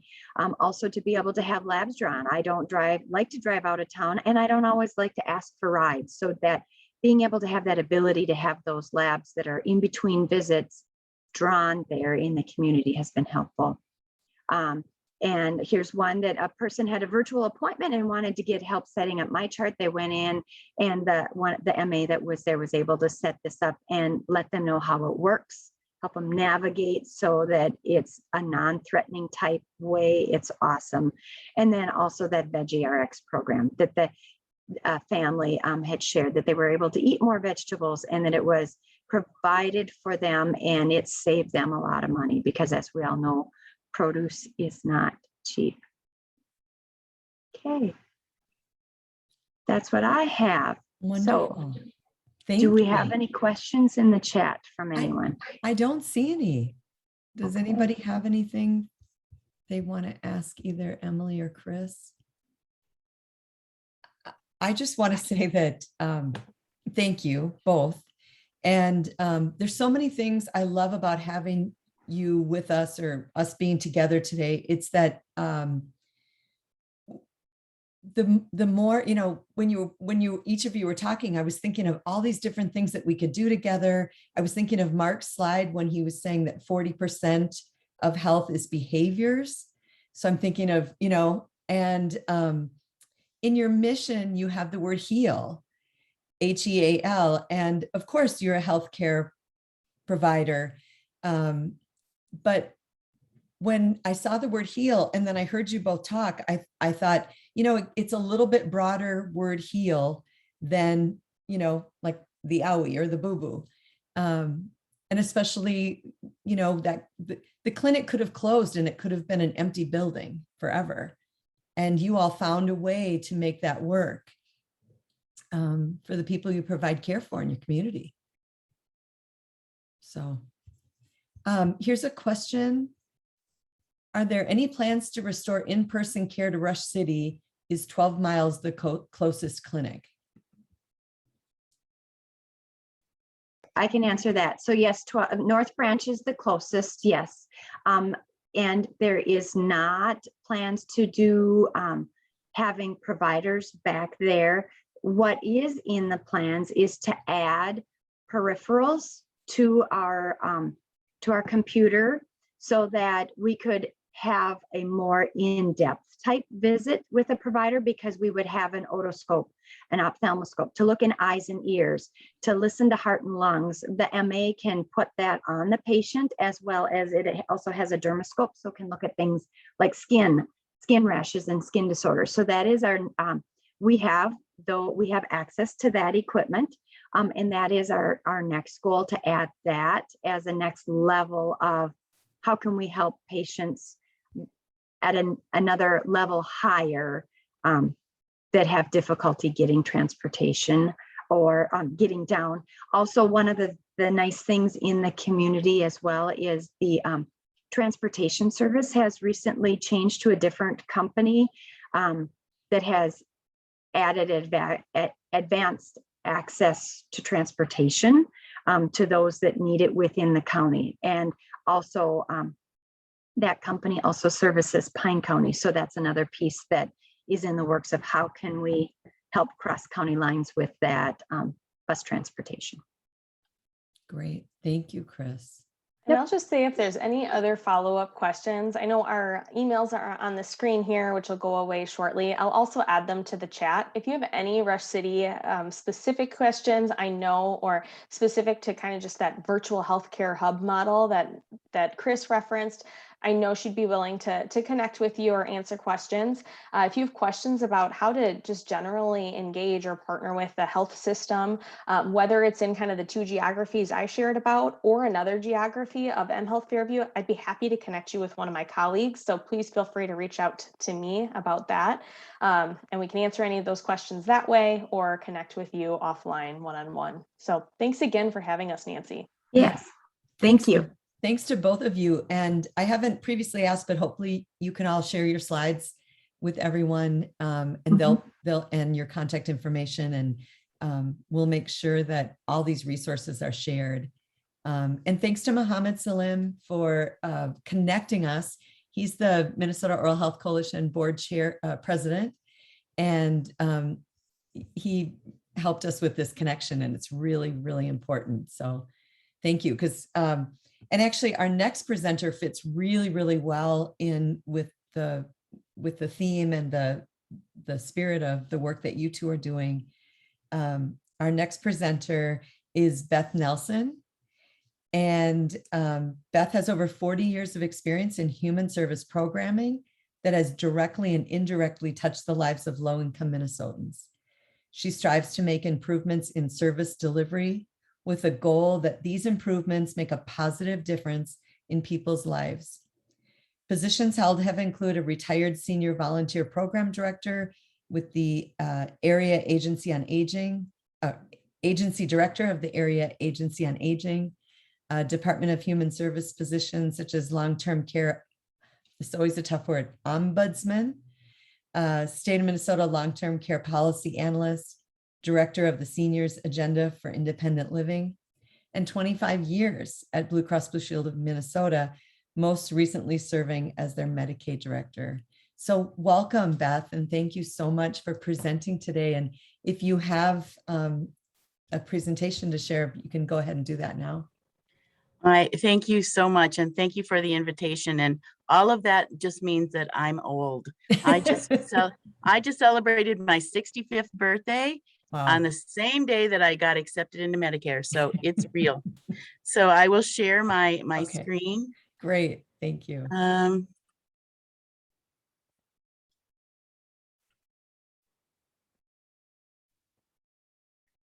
And while you're doing that, I'm just going to say that if you look on the presenters, there's about 6 Nancy Frank Wilsons. I see that. Yeah, I shared my link. So if you're trying to message me, you never know who you're going to get, I guess. So are you seeing my presentation? Yes, we are. You Thank are. you. Okay, great. I'm going to be talking to you about a project that we have started called the Dental Innovations Coordinator. I'm going to talk a little bit about some of the things that we're doing at Blue Cross for innovations in dental. This, in my 40 years, doesn't seem like the most, out there crazy project that we've ever done, but it's getting a lot of press and a lot of notice. The Department of Human Services wanted to know more about this. The Department of Health leaned in and wanted to know more about this project. And, it's been a little bit of a head scratcher to me, but last night I couldn't sleep and I was watching television. I was kind of like going around and I landed on this animal show, which I just love. And it really showcased this great friendship and partnership and dependency on a horse and a dog. And so this horse and the dog were just best friends. And I thought, aha, maybe that's what this is. 2 animals that don't necessarily play together all the time, but now they are. And so that's the only thing that I can equate, is that this is just a little bit different. Don't assume that the horse is the health plan. I would always take the dog role no matter what. Yes. So anyway, the dental coordinators and is what I'm going to be just talking about. So spending just a couple seconds about, you've seen the statistics, that our kids on Medicaid, less than 40% of them see a dentist in a year. That people travel a long ways to see a dentist. Tons of people go over 70 miles to see a dentist because they're, wherever there's an opening. DHS also conducts a survey of MCOs every year, and dental access is always indicated from the counties as something that's a problem. Dental access, especially in greater Minnesota. Just one more statistic. Again, you know what they are. Minnesota healthcare programs in the ages. I got this from my friend Jane. It's really a sad story about the number and the percentages of people that can get in to see a dentist on a yearly basis. So this year in particular, probably in 2020 and 2021, we started thinking about dental in a little bit different way at Blue Cross. You know, same thing, do the same thing over and over again, you get the same result. You know, it was many times we would just like try and throw money at rates, try and, you know, do some different things, and it really didn't hit the mark. So we backed up and started thinking about how do we go to the people that understand the dental issues, the apple trees, my friend, you know, Dr. Mike, Children's Dental, Community Dental, Northern Access, just to say, what are some of the things that we could, you know, engage in short-term, long-term, you know, that we invested in, you know, dental mobile equipment and some different models of a different way of doing things. We were really open to some new ideas, knowing that it did need some investment, but it also needed some innovation. We put together a funding and sort of pilot. We wanted to work on system change and lean in on population health. Also a little bit different from a health plan, you know, that's some of the things that the Blue Cross Foundation does, not necessarily some of the things that the government program leans into. It's all about, you know, your members, how do you serve Blue Plus members? This was all about how do we lean in and look at the system from a population health basis, knowing that our investments in these dental coordinators that, again, I'm going to talk about in a second here, were for population health, not just Blue Plus members. We were open to technology, and we wanted to be a true partner, not just somebody that would say, you know, here's some money, figure it out. You know, it's sort of like, here's our mission, here's our things that we can, you know, do together. Ultimately, these are your projects, but how can we lean in and be a true partner? So genuine engagement is something that I truly believe in. I have friends all over the state of Minnesota because I have shown, and my team has shown, that we can be active in true engagement. Diane Thorson, I know, is on this call, 35-year friend of mine. You know, we shared maternity clothes and football cleats as our kids, you know, went through growing up. But she's been a mentor to me about dental and counties and communities. And so it's all, you have to grow your friendships, and you have to rely on them to help advise you to move forward. Again, we worked with the critical access dental providers in the counties to come up with some of our solutions. 70% of our members in Blue Plus are seen by a critical access dental provider. They are amazing. They are a business, but they are also willing to look at innovation, because it's all about the members. Not that private dentists aren't all about the members, but critical access, this is their mission. I worked corporately to secure a budget for our initial investments. In 2021, we secured about $1.5 million of Blue Cross dollars. Now, that might not sound like a lot of money from Blue Cross, but from government programs, that's a huge investment, because there's a ton of things that have needs: mental health, transportation, you know, Medicaid rates in general across the board are not great. So, I mean, everybody wants and needs attention, but we did secure that amount of money to put toward dental. One of the initial investment areas that we really solidified, and it was our largest investment, are the local dental innovation coordinators. We wanted to think global and act local. So the coordinators were positions that Blue Cross had conversations with public health, which again are natural partners. You know, we don't see them as the horse dog. We do see them as natural partners of ours. But we started talking to them about, could we invest? Could we give you dollars to fund a position that does nothing but think about dental 24/7? You know, all of us have been thinking about dental off the side of our desk, for me, for 40 years. And it's like, it never can take that center seat of, you know, what are you going to do? And we also said to public health, we will fund you, and then we will partner with you We will sit at the table with you, but we're not going to direct what you do. This is local decisions. What's needed as far as innovation and build in Crookston is quite different than in Buffalo, Minnesota, and I'll show you where our projects are shortly.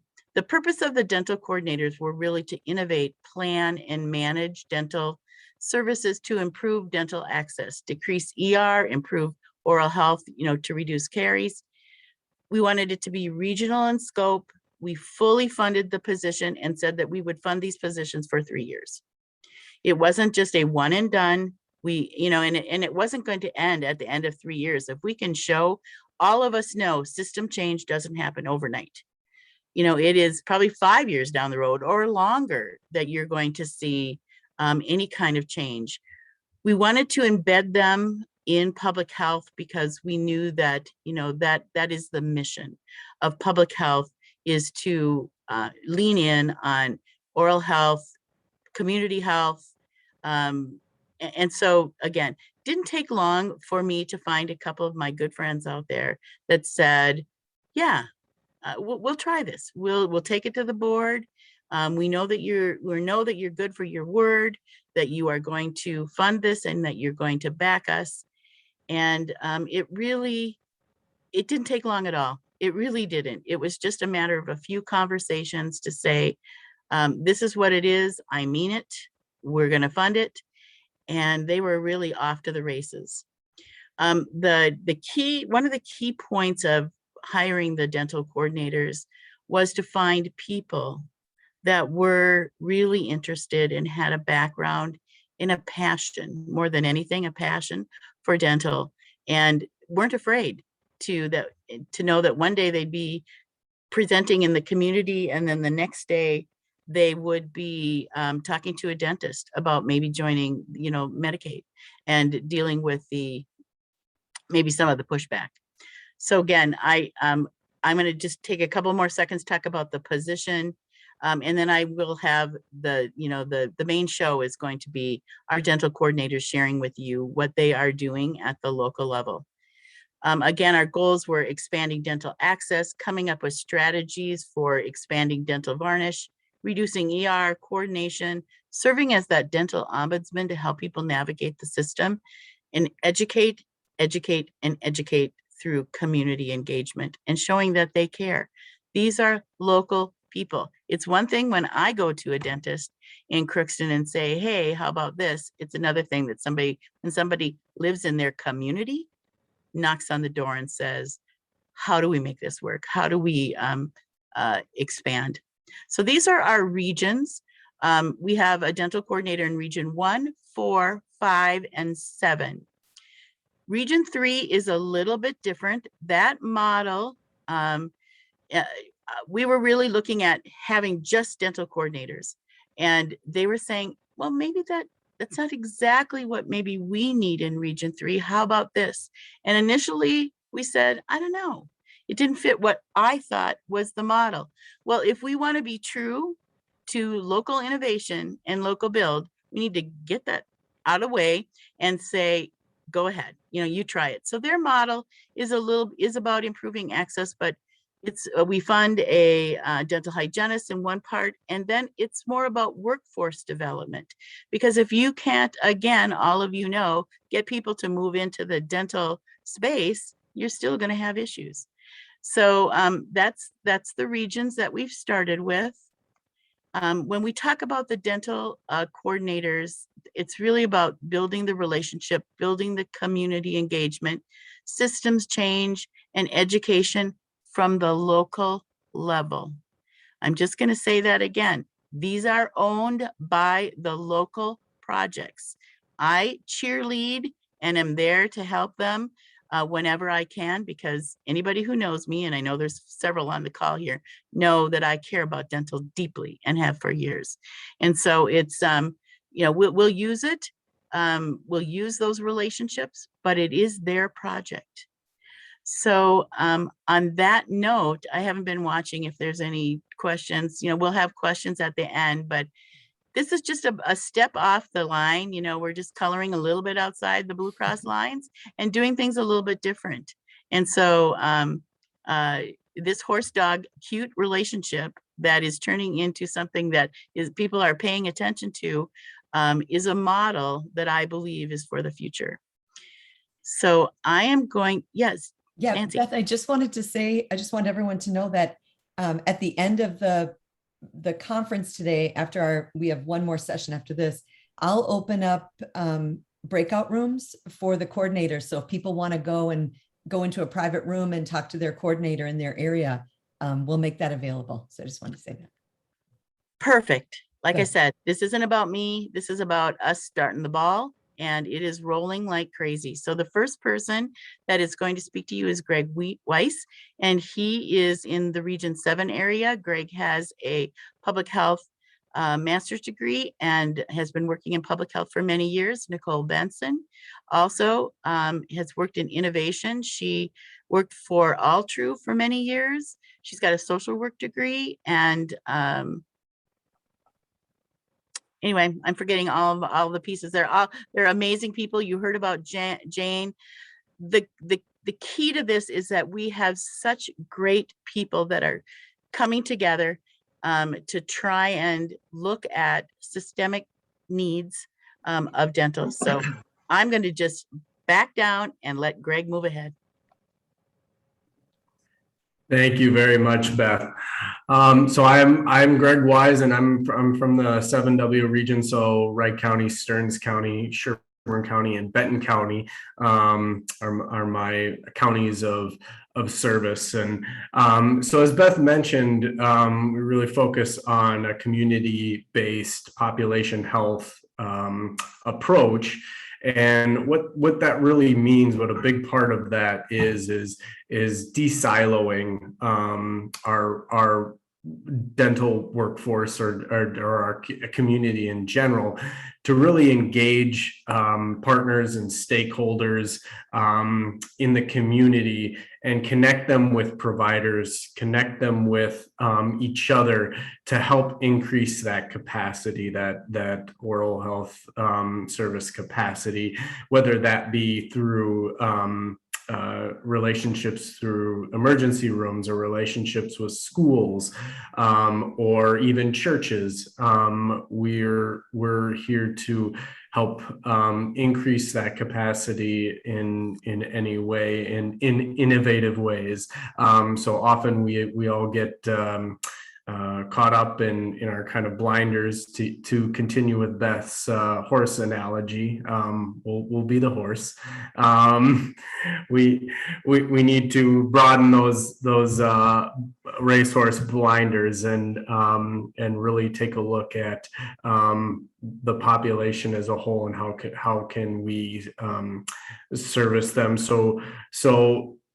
And another big part of our job is connecting residents specifically with dental providers. And as Beth mentioned, that's not always in our counties. We don't always have the luxury of directing folks to dental providers within those service areas. Sometimes they have to travel great distances, but that again goes back to our part of our job is increasing that capacity and trying to get more dental providers to take MA clients or to participate in events like Give Kids a Smile or whatever that may be. So it's really the local public health population health approach is really one that is greatly embraced in this position, and one that I think has been greatly beneficial to folks in the regions that we all serve. So with that, I'll pass it to my counterpart, Nicole Benson. All right. Thanks, Greg. Again, my name is Nicole Benson, and I'm the Dental Innovative Coordinator for Northwest Minnesota. So I cover 6 counties 2 of which Mark earlier identified as being in the bottom 5 of health outcomes.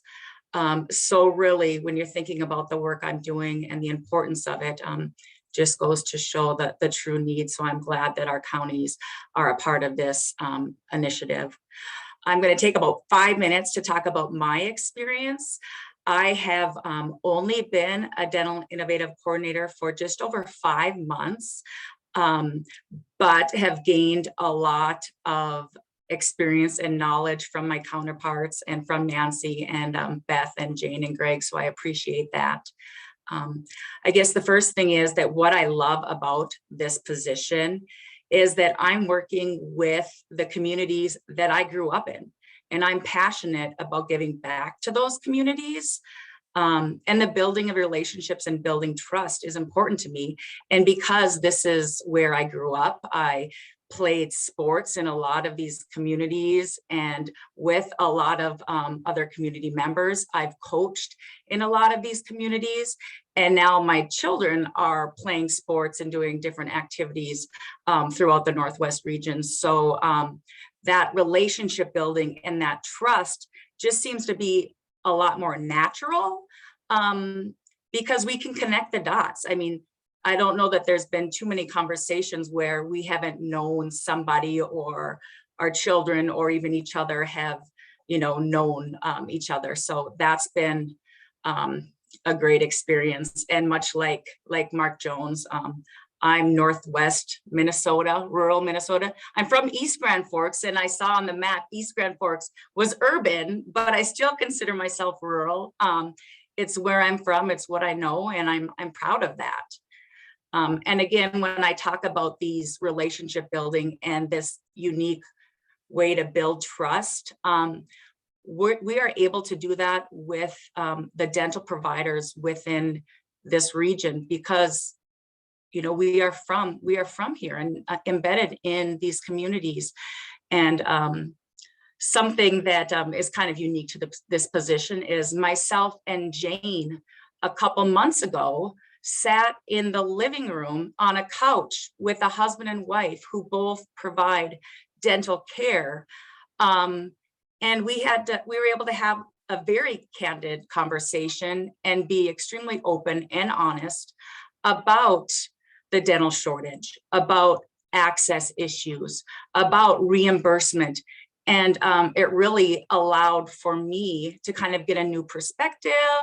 And I think it also gave them an opportunity to kind of get a new perspective. And I don't think that would have happened without that relationship building and that trust that we were able to develop. The second thing that I think has been extremely beneficial for me is actually being embedded in Polk County Public Health.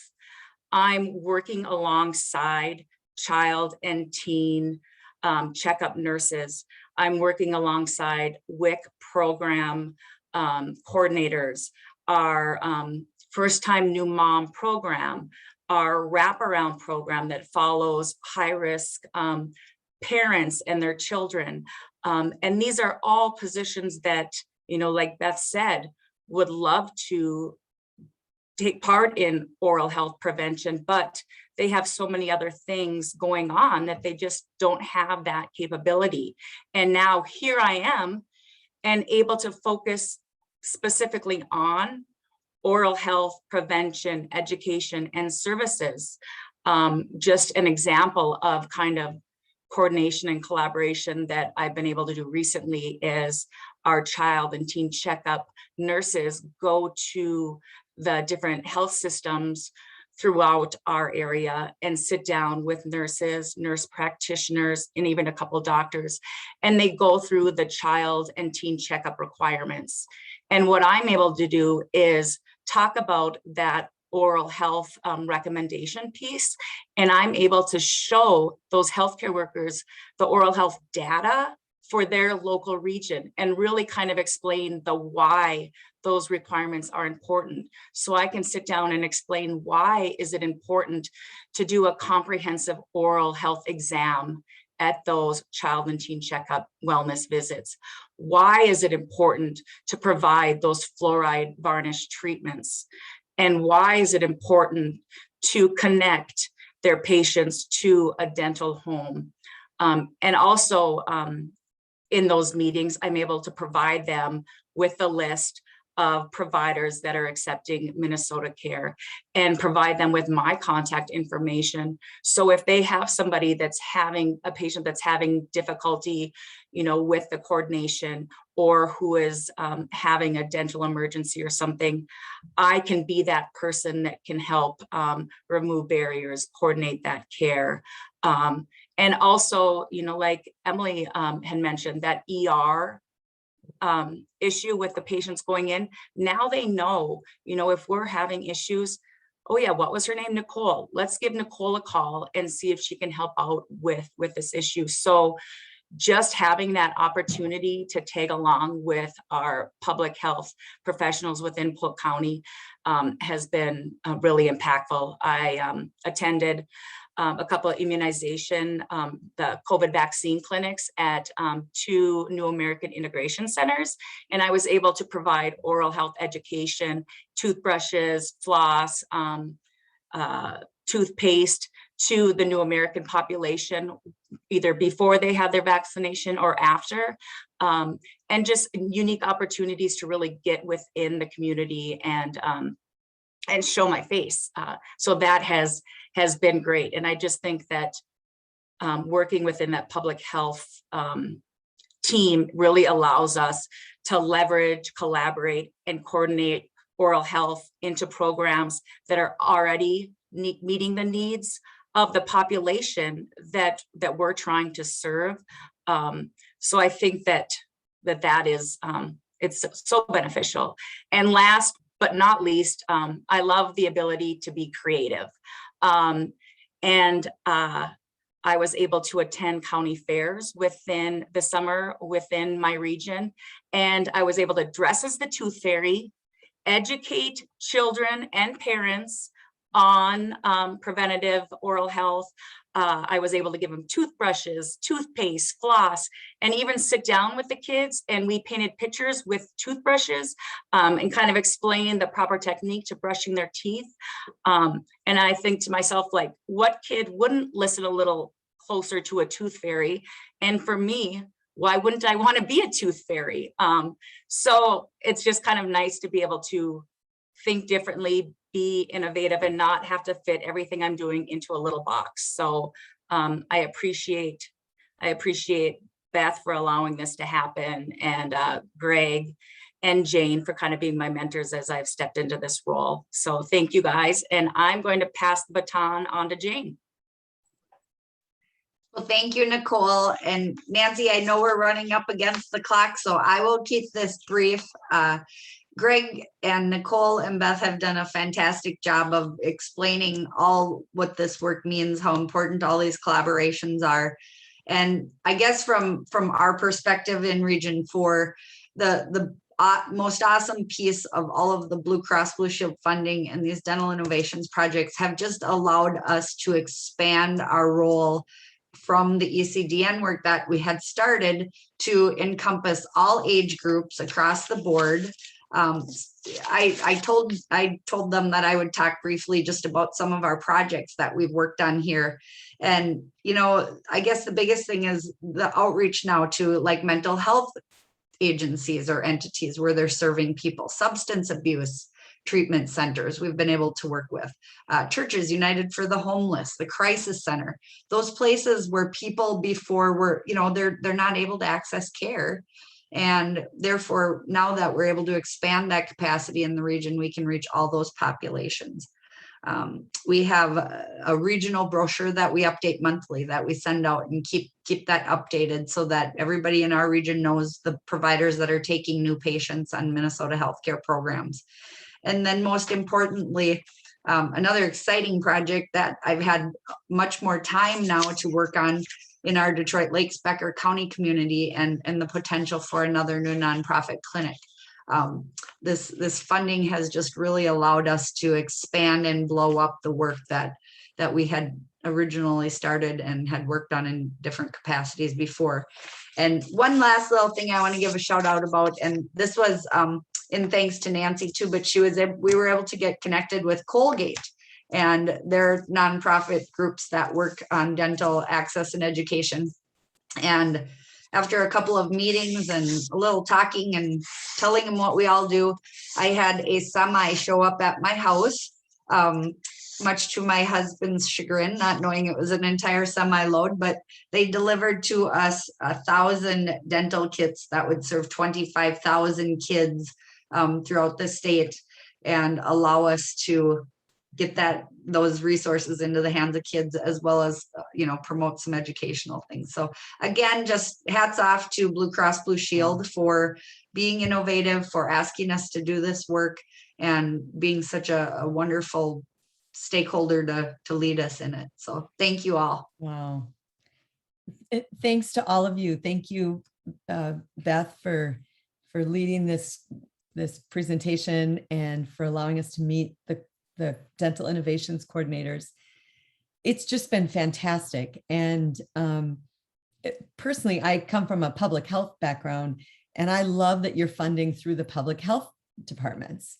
I call it cross-pollination. I'm always trying to get more public health folks to understand dental and that you're giving them 3 years, because so often we know with funding, we give someone a year. Well, what can get done? So there's so many things I'd like to say, but I know we need to move on, and I just want to say thank you. And I know Greg has to leave immediately following this conference, but if anyone wants to stay and talk to Jane or Nicole, we can do some breakout rooms, or Jane and Nicole can just have the Zoom.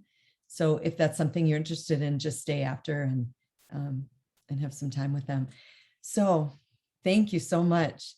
And I'm very excited to introduce our next moderator of our next presentation. Beth, do you mind? Well, you can stop sharing your screen. There we go. Thank you so much.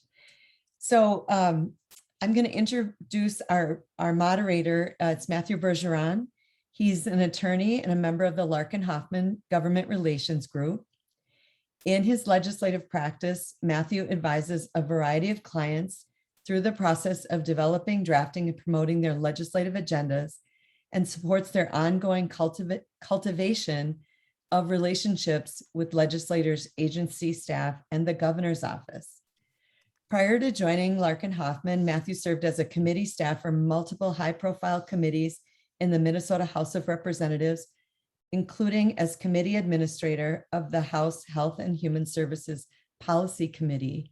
And just on a personal note, Matthew works with critical access dental providers in Minnesota, and he's just been, I can't say enough great things about him and how he's really helped us to connect with legislators and, again, tell our stories and get to know them. So I will give you the format here, Matthew, and thank you so much.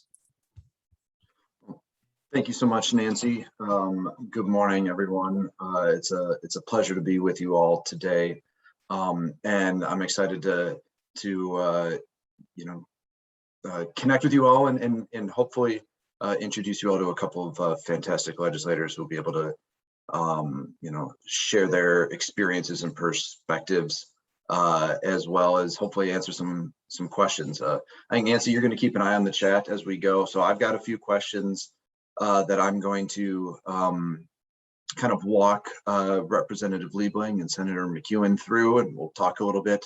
But then if Nancy, you keep an eye on that and let us know.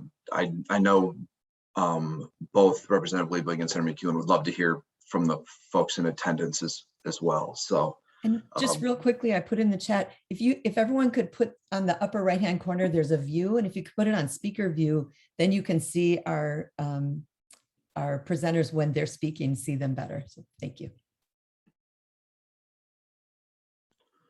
Fantastic. So first, I could tell you about the legislators that are here with us, but I think it'll actually be much more interesting if you hear directly from them. So I'm going to ask each legislator to tell the group a little bit about themselves, how long they've served in the legislature, the areas they kind of tend to focus, as well as kind of what where they're from as well. So I think we'll start with Representative Liebling. Well, good morning, everybody. Really pleased to be with you. And thanks, Matthew. So Matthew was the committee administrator, which is like the key staffer for the Health and Human Services Policy Committee when I was the chair of that committee way back when. I don't even remember now. Was it 2013? It was a long time ago. I knew he was great at that job. And so I knew he'd be great at whatever he chose to do after that. And I'm really pleased to be here also with Senator McEwen, who I have actually never met, but has a great reputation. And of course, I work really closely with her colleague, Jen Schultz, up in Duluth. So I say, a Jen from Duluth, how far wrong can you go? So really great to be here with her as well. So I've been in the legislature since, have to think about this. I'm in my 9th term. I think I started in 2005. And so you all know that in the House, we run every 2 years, and the legislature, the House actually flips back and forth majority control quite a bit. So I've served both in the minority and the majority. And it actually took me quite a few years to get to a position of, other than that little 2-year stint that I had with Matthew way back when, really hadn't had that much opportunity to chair a committee. But I have worked in Health and Human Services almost my entire time in the legislature, either in a minority or majority role. So right now I chair the Health, Finance and Policy Committee in the House. So we have kind of a new configuration in this term. We split off health from human services, and Senator McEwen's colleague that I just mentioned chairs the human services part of it this year, which is great for me because I feel more comfortable in the health side of things. So by way of background, I'm an attorney. I was kind of minding my own business as a criminal defense attorney here in Rochester, where I represent, when I was recruited to run in 2002 and lost, and then ran again in 2004 and got elected and have been reelected ever since. So, and besides being a criminal defense attorney, I also came into the legislature with a public health degree. And I'm also married to a physician who has a deep interest in health policy. So, our kind of kitchen table discussions were often about health policy. And so it's been an interest of mine for a really long time. So these are really challenging times for health and health policy and so many other things.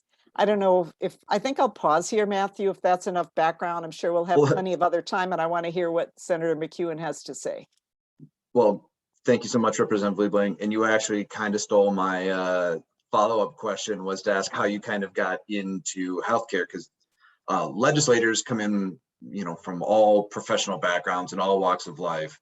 And service on the Health and Human Services Committee is something that people jump at, and something that other people shy away from. So hearing your public health and your kind of experience in that space is great to hear. Senator McEwen, would love for you to be able to introduce yourself to the group, talk a little bit about your professional background and kind of what brought you to the legislature as well, please. I'd love to. Well, hello, everybody. It's such a delight to join all of you today for this. Thank you very much for the invitation. And I am a new state senator. This is my first time holding any elected office. I was just sworn in January and elected last year during COVID. I represent almost all of the city of Duluth. I am the state senator for Senate District 7.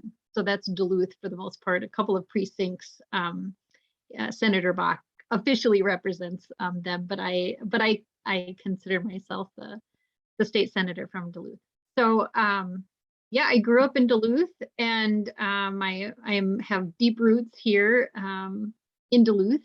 And for probably most of the people on this call know, but Duluth is at the zenith of the Great Lakes. We're a proud Great Lakes city and port, and our lives here in Duluth really do revolve around the lake. We see it every day, and we live on it. We drink the water, and it's really a strong part of our identity. And professionally, I am also an attorney, and was a criminal defense attorney. I worked at the public defender's office here in Duluth for 3 years. Previous to that, I worked at Legal Aid for a couple of years as well. And then most recently, before I decided to run for office, I was doing disability advocacy work. So that's my sort of professional background that I bring to the table. The committees that I serve on in the state Senate are not really health related per se. It's transportation and labor and industry. I'm the DFL lead on labor and industry, and then environmental policy, legacy finance. So this is not necessarily my wheelhouse in terms of the specific policy work I'm doing in the legislature, but I did, a colleague and I, Senator Omar Fateh, we've decided this year that we really wanted to make a push for the Minnesota Health Plan. And that is, as many of you may know, a single payer plan, a comprehensive single payer plan that would cover dental and vision and mental health and be comprehensive coverage for all Minnesotans. And that's something that we really want to work on. We were just elected to be the chairs of that committee for the Senate, and we have a number of members of that caucus coming together to try to make a push for that coming up as well. So I really have been approaching healthcare and these issues from a lens of equity, really centered around what I've witnessed and experienced through the clients that I've been advocating for in my work, and also have had instances as a student with a young family of having had difficulty obtaining dental care at different times in our lives. My spouse and I, when we're students and not having coverage and having to struggle to make sure that our kids are able to receive the care that they need. And then, so that in conjunction with also seeing the lack of care for some of the clients that I've dealt with has really, is probably the closest experience and that I bring to the table, that equity lens. So that's sort of my background in a nutshell. And I really am really glad to join all of you today. I look forward to hearing from people and learning from all of you. Thanks. Thank you so much, Senator. Appreciate the introduction. I think the first kind of question I want to ask, kind of starting at a high level. I mean, this is a group of folks with a rural focus. And both of you represent, what we would maybe sometimes call, regional metro centers, but, communities outside of the 7-county Twin Cities. And so setting aside healthcare issues for just a second and starting, how do you see the legislative process being legislators who come from outside of that 7-county metro? Like, how have you experienced kind of that dynamic? Because I think there's always a lot of conversation at the Capitol about greater Minnesota, about the Twin Cities, those relationships, and just kind of what it means to be someone who's working in St. Paul. I mean, if for no other reason than you all have to come to the Capitol for the week, as opposed to living at home and just driving in as if it were another office. But can you talk a little bit about what it's like to represent a community outside of the Twin Cities at the Capitol and kind of how you've experienced that? Maybe Representative Liebling, maybe you start first, having done it for an extended period of time now. Right. So in terms of driving in and all of that, I think in the last year, very few of us have done very much of that. A lot of the whole last, at least for the House, the legislative session was largely online. And through the all of those special sessions, we were largely online. So I think it's possibly the dynamic is a very different new one for folks who just came in this last election.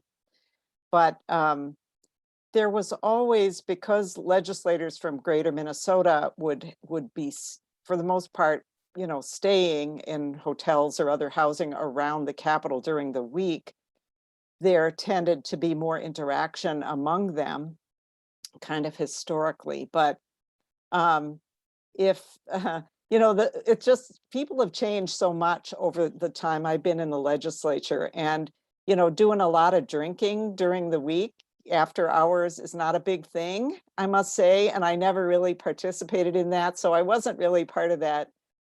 You know, what I would say historically was kind of a good old boys group of greater Minnesota legislators who would go out and drink after the workday was over. But what I do think we, you know, needs to be said is that I think a lot of the interests of people in all parts of the state are the same. And of course, everybody's conditions are a little bit different. We've heard about them. I've been listening to the program today, and though of course there are a lot of differences in access to healthcare, you know, economic conditions, environmental conditions, a lot of different things. But I think that the divisions that often exist, the political divisions, are really manufactured divisions. They're really created to pit people against each other. And it's really unfortunate because we will not stand as a state unless we all stand together. Obviously, the metro area needs the rural area and vice versa, and we all have our roles to play. And I just really hate that when I see politicians trying to, you know, pit us against each other, because, you know, none of us are going to make it on our own. So I'll stop there and see what Senator McEwen has to say. Thank you, Representative Leamy. And Senator, you mentioned, I want to frame it slightly differently for you. You'd mentioned the Minnesota Health Plan and your collaboration with Senator Foote. Can you talk a little bit, because I mean, you haven't had the experience of like necessarily coming into the Capitol and being in the halls and building relationships in kind of the conventional way that most first-term legislators would. But can you maybe talk a little bit about how a relationship like that between a first-term rural senator and a first-term freshman senator, like how that came about, and a little bit about how that colors your approach to legislating? Yeah, sure. Well, and I should note just right off the top, my experience in the state Senate was different because the Senate is controlled by the Republican caucus in the majority, and so we did have session in person. I remember when I was sworn in January, it was kind of shocking because in Duluth, generally speaking, people were masking. They were following the recommendations about masking. Everybody, if you'd go out to the grocery store or out in public, people would be wearing masks and were taking precautions and being careful. And during my swearing in at the state Senate, I was standing in line with the senators from districts, I think 1 through 10 or something. They had us going in groups, and a number of my colleagues were not masked. They were not wearing masks. They were standing right close to me. And it was sort of shocking to me, coming from a community where people were really following the precautions, to then all of a sudden be in this very formal setting with colleagues who were not following those recommendations and were sort of thumbing their nose at them. But so we were at the Capitol, and I did stay in an apartment in St. Paul because we were meeting in person. That said, it was, as I understand it, very different, not in the way that Representative Liebling was talking about, people talking in the halls. We didn't have that. So I was there physically because I had to be on the floor in order to speak to bills. The Senate didn't allow us, as the House did, to participate in debates on bills unless we were on the actual floor of the Senate, even during COVID. So I was there, but not having the same experience that I think most freshman senators would typically have, where people are socializing and talking and getting to know one another in the hall. So that was very different. And then in terms of the Minnesota health plan and advocacy around that, that is probably one of the things that I feel have developed a sort of a passion for over recent years leading up to my running for office, is this great injustice that we have in our society, where our health care is tied to our employment.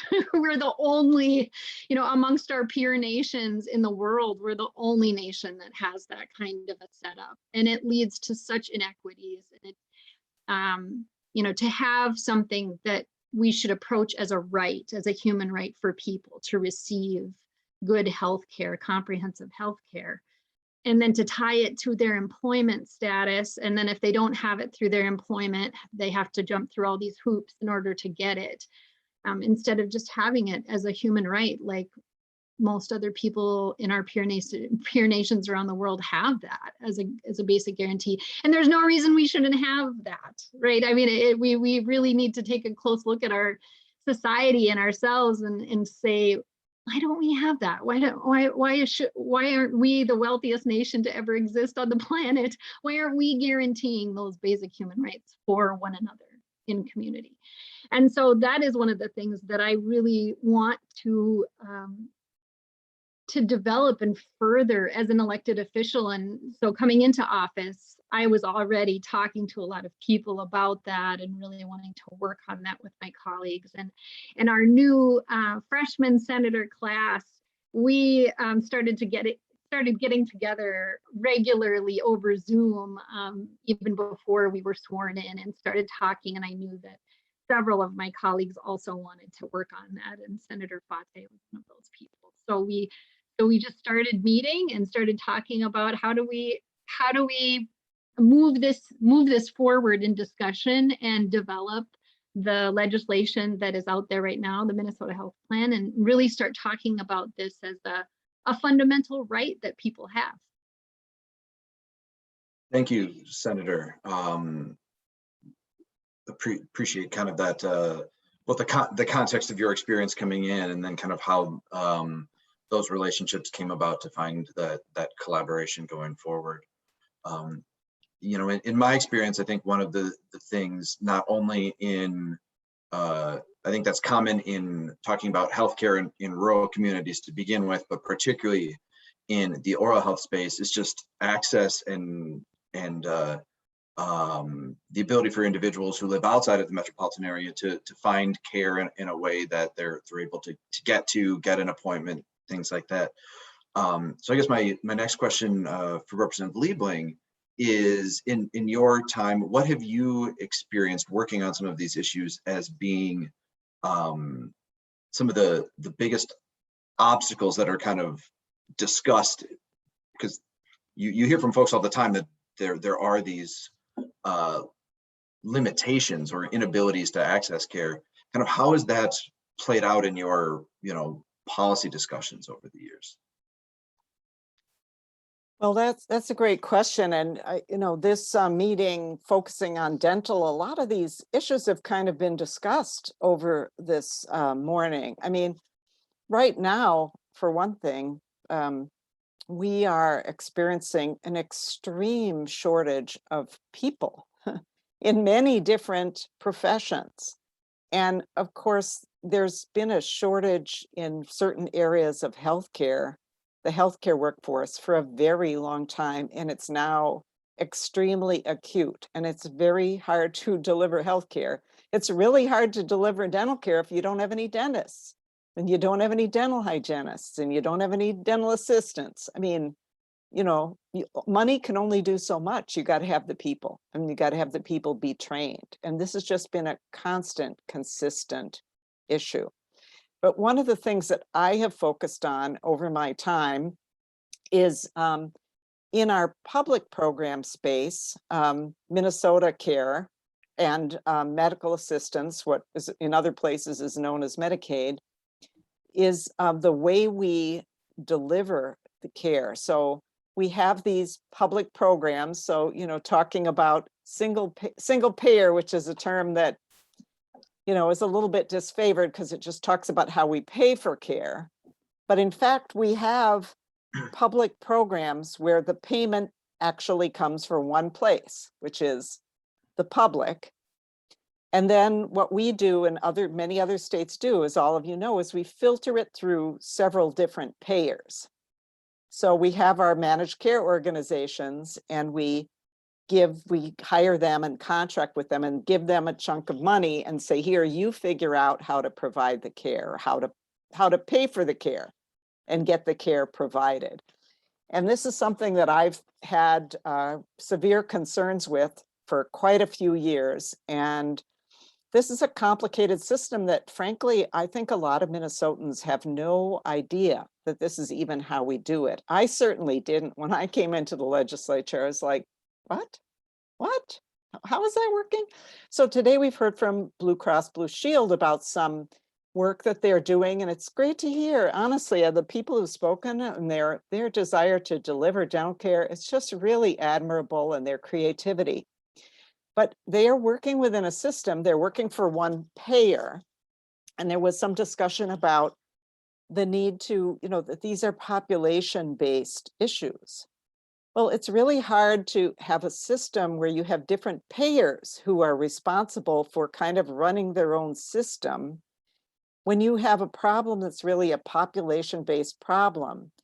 And so I hope that Matthew's going to ask kind of about what we did this year and what steps forward. I'm sure he will. But so I won't go into that right now. I'll let him guide the discussion a little bit more. But one of my big focuses for most of my career has been trying to make this system more rational, because frankly, patients find it very confusing and hard to penetrate, and so do providers.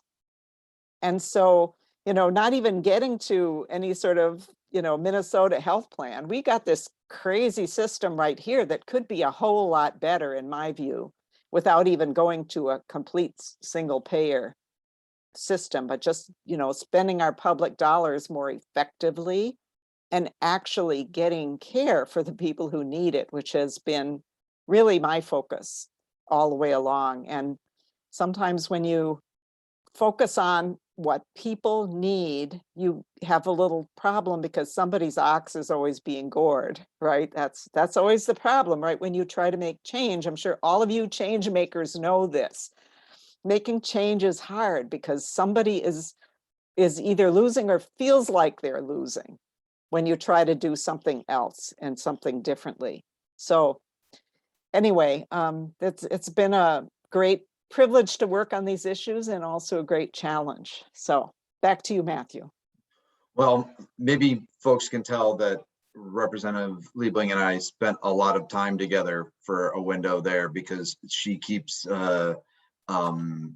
foreshadowing to the follow-up question. But before we come back to Representative Liebling, I wanted to kind of pose a similar question. Senator McEwen, you talked about both personal experiences and the experiences of clients you worked with professionally and some of those struggles. I mean, is there anything you would like to add a little bit about some of the access issues you've experienced or that your community in Duluth experiences, just as it relates to kind of your experience in the way you've mentioned it? Yeah, thanks. Just real briefly, it is, you're so good at this moderating, because my head was already thinking on some of the examples and things, and then there's your question, perfectly timed. You know, I have had so many experiences. It's innumerable, the number of times where I would be representing a client and the healthcare is not even the central issue of what I'm working with them on, but it is this sort of elephant in the room of the issues that they're dealing with in their lives, to not have healthcare easily, readily available for them. And it would, all sorts of things, like somebody waiting to be able to get in to get mental health care. Oh my gosh, the mental health care piece is just a huge, huge barrier for people who will find themselves in our criminal system for a number of reasons. For those of you who don't have familiarity with it, oftentimes if somebody is involved in the criminal system, there will be mental health issues or chemical or alcohol use disorder issues that they're coping with and dealing with, and trying to get them help to deal with the root of their difficulties can be almost impossible. And as an attorney working in the public defender system, we had professionals helping us, dispositional advisors that was their job, is they would be calling all over the state, trying to find a bed for someone, trying to find an opening and care anywhere where we could, tell a judge that we had and put together a plan for one of our clients to get them actually the help that they need. And it was just so hard. And it always would boil down to also these payment issues. Like, how is this going to get paid for? How is it going to be covered? And that piece, that payment piece and that coverage piece is so hard for people to deal with. And the other issue that people have dealt with, that I've had experience with, is just dealing with a health insurance company and the coverage or the no coverage for the services that you need. So I know I have spent a lot of time on the phone dealing with an automated phone system, and then finally talking to a real person, and then talking to a real person, and having all this confusing system of numbers, of different codes and things. There's this whole system in terms of art that you need to sort of familiarize yourself with to be able to navigate just the insurance system for getting your healthcare covered. And that's extremely difficult. I know that me and my spouse, both of us are pretty highly educated people. My spouse has a doctorate in history and I have my law degree, and both of us have trouble navigating some of that paperwork for the healthcare coverage. That's just unacceptable. And so just having to jump through these hoops just to get the coverage, and then getting back, when we come down to it, it's all about this profit piece where people are trying to make a profit off of our healthcare system. And it's just, coming now as a new legislator into the legislature, I see it sort of parallel on a policy in the policy world, where we're making all these accommodations for profit makers. We're trying to tweak the system here and adjust the system here to provide as best coverage as we can for everybody within the world of profit making, and within the system that we have, protecting the people who are making a profit so that they continue making a profit from the system.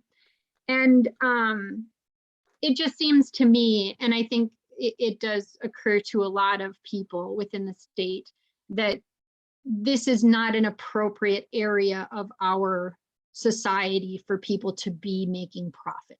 This is an area where profit doesn't serve us well. There are areas of our society where profit does serve as a very powerful mechanism and a helpful, useful mechanism. But in terms of providing what should be a basic human right for people, the profit motive, I think, skews the whole landscape for that service, and for providing that basic right to people for healthcare, and it's a real problem. So, and I think about I didn't really get to say earlier too, the differences between, the rural and the urban. It is sort of unique, I think, for Representative Liebling and I, where we are representing sort of urban centers that are in, greater Minnesota. And so sometimes I will get sort of pigeonholed into a rural caucus or a rural discussions about rural care, even though being from Duluth and being centered in Duluth, I don't feel like I'm in a rural area. I feel like I'm in an more of an urban area. But I agree really with what Representative Liebling was saying, where I think a lot of times the political divisions, if there exist any, are certainly exploited and exacerbated and kind of manufactured to be exploited and to exploit divisions for power. It's very unfortunate, because I do think that when it comes down to it, as Representative Liebling said, our interests in so much of our politics, including healthcare, are the same. We want to have healthcare readily available to all people as a right. And that's the same whether you live in downtown Minneapolis or somewhere up in rural, Red Lake, or somewhere up in Minnesota, Crookston, or somewhere up north. And so those really, I guess, when I think about that issue of division, I don't think actually it needs to be as divided as sometimes it's presented. Thank you, Senator. Coming back to Representative Liebling's foreshadowing of the question coming on the 2021 session. As everyone in this group is aware, with oral health and dental care, particularly as it relates to public programs, was a monster topic of conversation during the 2021 legislative session, and was kind of something of a culmination of a number of years of it being a very prominent topic in the health committees in both the House and the Senate. And the way I kind of look at it this session, it was a very comprehensive approach, because if you look at what was passed, there was conversation about investment in reimbursement. There was conversation about the systems administration, whether it was prior auth and credentialing or the payment of claims and how that would work. And there was conversation about benefit sets and what should be covered as part of that. And so I guess my question to Representative Liebling, as someone who was at the forefront in leading a lot of the discussions in that space, how do you, well, first of all, love for just your reaction to the package that was passed in law this session. But kind of the second part of that is, how do you see all of those pieces, reimbursement, investment, system administration, and benefits, kind of all fitting together when you approach trying to provide access? The goal is to provide access to care and to quality care. And then you've got all of these different things that impact that. How did you kind of bring all that together as you were working on what was a very substantial and, I would say historic package of initiatives this year? So I think I'd have to write my memoir to get all of that in, honestly, because I certainly was, this was something I personally took an enormous interest in, because dental care has been a concern of mine for quite a few years. And, and my education on that came from many of the folks on this call. So, and we have just had a very, very poor outcomes in Minnesota. We have very low access, and we've known for years that we have really low rates that we pay, but we also have system issues, and it's very hard to tease those things out. We have a lot of players. We have, as I mentioned before, the system where we run our public program through private entities, essentially. We pay them and say, here, you figure it out. And the Department of Human Services for many years has been trying to work on this and do withholds and try to get our dental access up. And this has been an interest of legislators in, in the House, whereas, I hear about it most. It's really been a bipartisan interest. People have had different concerns and different sorts of theories about why we're having such a struggle, but this has been talked about year after year after year. And so I think the stars kind of aligned this year, in part because of Democrats in the US Congress who passed a big package of funding. And that funding in the American Rescue Plan has come to Minnesota in a lot of different ways. And it did enter into our omnibus bill discussions because it kind of came in late. The House, in the original House bill, we weren't spending any federal money because at that point it wasn't known what we were going to have available. The Senate Republicans, as they often do, kind of made up a budget out of whole cloth and just kind of a wish thing and hear what they thought they might get, and they put it in their bill. And but when it came down to it, we did have some funding that we could spend that could be spent in certain ways. And with that funding, we were able to free up a lot of a lot of our regular funding. So the net result was that we really did have a lot of funds available that in an ordinary year, we never would have had available. And so the shared interest in raising the rates for dental care, because we all knew and have understood that our rates were rock bottom and that can't fail to have an impact. But at the same time, we had rock bottom rates for fee-for-service in our fee-for-service program. A lot of our program is run through the managed care organizations, and they set their own rates. We pay them a negotiated amount of money per capita, and they decide what to pay providers. And we've been hearing from providers for years about how difficult that system is for them and what barriers it sets up. And so you might have one provider in greater Minnesota, and they have to deal with different payers, all for the same patient population. So we're putting barriers in place instead of taking them away. So that, coupled with the actual benefit itself, which as folks on the call surely know, we were able to restore the periodontal benefit, and great lobbying and information from a lot of the folks on this call, again, who educated us on how important that was. That was cut during a previous budget deficit session, where I'm sure legislators thought, well, this is kind of the least harmful thing that we can get away with cutting it without hurting people too badly. But, you can't, because dental care and oral health is health. And we can't just say, well, your mouth doesn't matter. We're just going to treat half of your, the rest of your body and then take your mouth separately. Legislators now understand, and this has been growing, we've been educated over many years, that that's not the case. Health is health. And it's just a historical accident why dental care is treated differently, and it shouldn't be. And frankly, dental insurance is just, even for people who have private dental insurance, it's just not what it should be.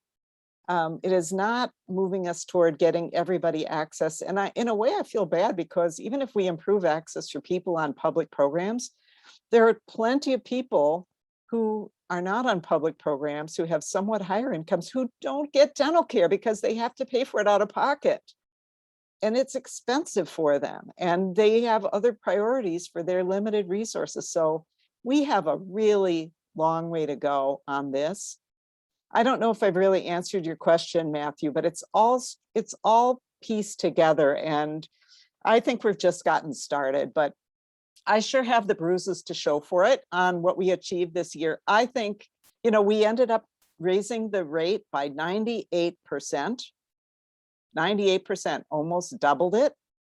It was supposed to go higher. And at the very last second, we were going to go up to like 107%. And we got a repricing, and we would have had to put in a little extra money, which was available. And Senator Benson didn't want to do that. So that's why we're at 98%. At that point, it was, better than not doing it. And the part that I really wrestled with her on is I wanted us not only to raise the rates, but also to have reform. And I kept saying, we're not putting in money without reform. And that's usually what Republicans say, right? Not Democrats. But I was not gonna just throw money at the problem, as they like to say, without reform. So we did raise the standard for the MCOs for access, because I firmly believe we would do better if we had a single dental administrator for the state for our public programs and not run it through the MCOs. And I'm delighted to see that Blue Cross and Blue Shield is trying, and they're taking it seriously, and they're trying to make some change here. And I hope they do. I still think it's a system issue, not an issue of not wanting to. But anyway, I wanted to go to a so-called carve out where we just take it away from the managed care organizations, run it through one administrator that we would hire as a state who would do the innovation and do what it would take to get our dental access up. We didn't quite get there, but we did get a trigger in 3 years that if the MCOs don't meet an increased access level, that we will go to a single administrator.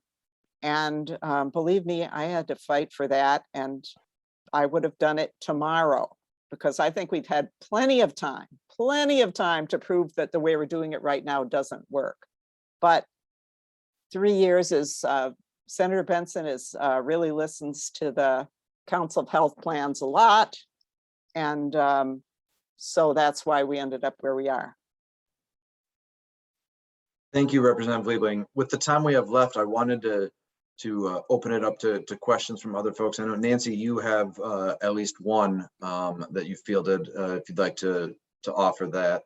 Yes, and again, there's several people on here that I shared my link with, so they're coming as me, but they're not.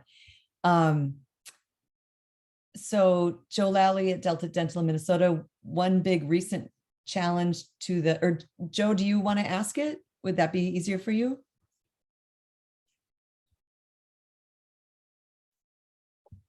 Otherwise, sure. Hi, good morning, everyone. And thank you, Nancy, for your leadership in pulling us together. And I think it's just great that we have an opportunity to visit so easily, really, without traveling, except from our kitchen to our desk, or what it looks like is I'm in the lobby, but I'm not. I'm just at home. Yeah, a couple questions, I think, on how can we?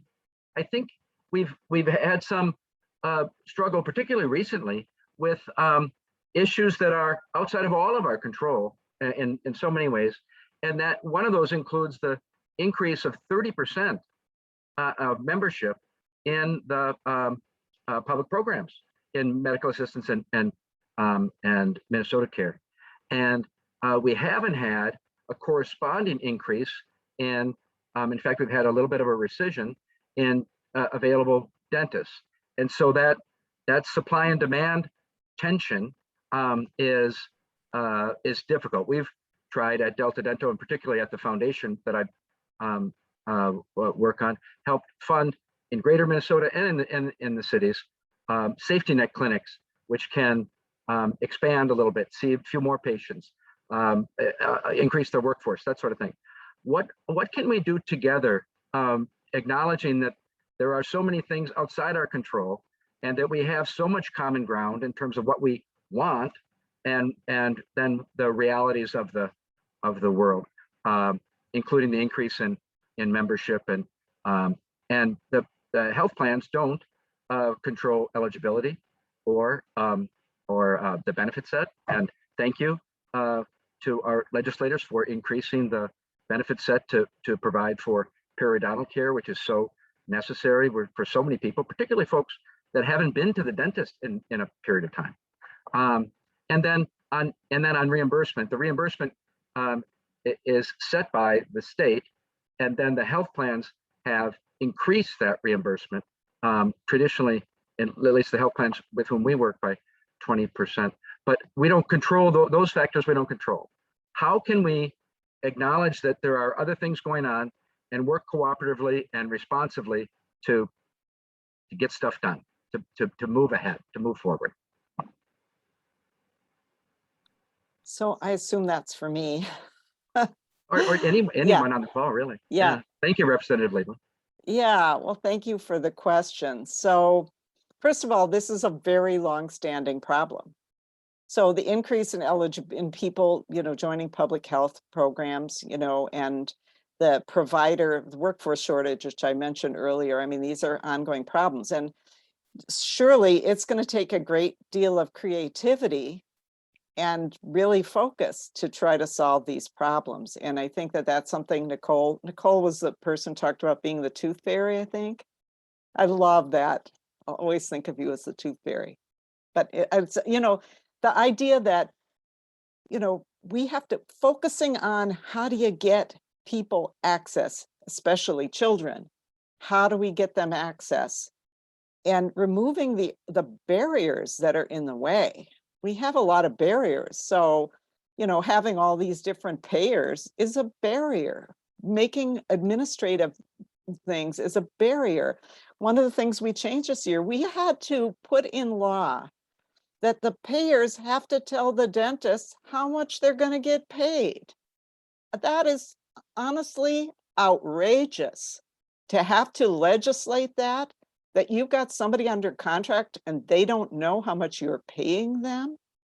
So, I think that there's a lot of ground to be gained. And I do think the payers have a lot of control, and what they need is the incentive. And I hope they now have it, because honestly, part of the problem we have as legislators, and everybody probably understands this on the call, but we don't get to know a lot about what goes on through the MCOs. So I don't know what the MCOs pay a dentist. I'm not allowed to know that. And in fact, I put in law this year some reporting that we'll get to know, at least on a collective basis. First time that's happened in many, many, many years, to even have a general idea what people are getting paid with money that we appropriate for that purpose, that our constituents think we're accountable for it, and we don't even know who's getting how much. That's pretty outrageous. So there are some real system changes here that need to be made. And I think this is kind of, I would call it, with this thing about going to a single administrator, I would kind of call it the no excuses law, because we gotta figure it out. And the people who have the levers of control, I figure we win either way, notwithstanding that I thought we should go to a single administrator right now. And it could be Delta Dental. The state could hire Delta Dental to do it instead of different MCOs hiring Delta Dental and running different programs through Delta Dental. We could have one administrator for the whole state, and then there would be more transparency, and we could work to figure this out together. But notwithstanding that I thought we should do it now, I think we win either way, because either the MCOs raise their access, in which 8% on average over the 3 years, which will be a win, or we go to a single administrator where I think we can do a whole lot better, as other states have shown. So. Thank you. And I think the other piece I just wanted to touch on, that because we've had some confusion with the providers who do participate with us. The dental reimbursement, as you well know, is a complicated equation, and it includes not only a base rate, but this year anyway, a number of other programs, community clinic, a child access, a rural access bonus. And those bonuses were zeroed out. And the critical access dental bonus, if you will, that's the wrong add-on, right? Acknowledgement, was reduced from 37.5% to 20%. So the base rate was increased 98%. And so there's some confusion, because some folks are thinking, they hear part of the story, right? And they think, if I got paid 100 this year total with all the add-ons, I'll get paid 198 next year.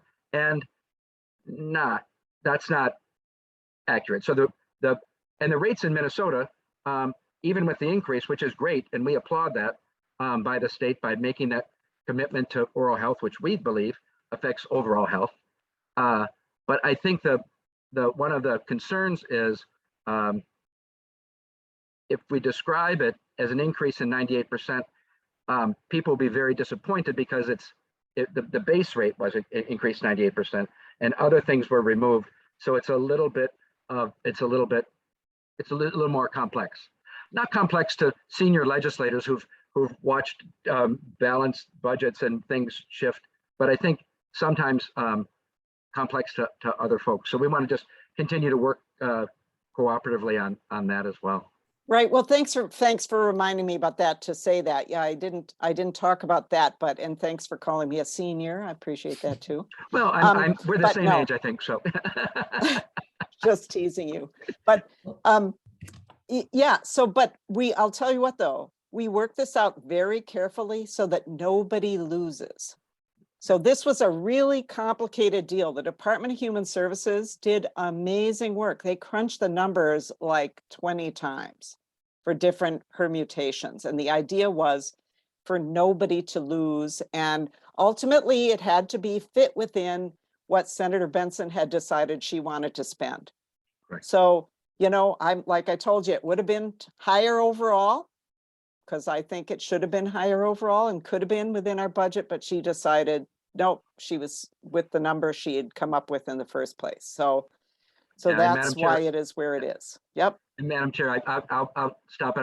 I think she referenced in her floor speech, some reference to a root canal, that she didn't want to go through this dental negotiation again. She'd rather have a root canal. And I think maybe a number of us on this call would agree with that, maybe you as well. But thank you so much, and thank you for joining us today too. I'm very proud to have given her that root canal, and I must say, when I had one, the dentist did a really great job, and it really wasn't that painful. So if you need one, get it. Thank you so much, and thanks, Joe and the Delta Dental Minnesota Foundation. I think you missed our opening, but I do want to recognize you. And to the senator and to the representative, we are 2 minutes away from our closing time. We have 2 more questions. We understand if you have to leave. If you can stay for a few more minutes, we'll entertain 2 more questions. But I understand, and we're a guilt-free zone. So if you have to go, we understand that. So should we do the 2 more questions, or should we? Okay, wonderful. Deb Jacoby, please. Thank you for this opportunity. I'll try and make it really fast since we're on borrowed time, but thank you to so many people on this call. And I feel like you're right, Representative Liebling, that now we're all in it together. And I hope we can be so innovative, what Minnesota's known for, and find ways and new ways out of this.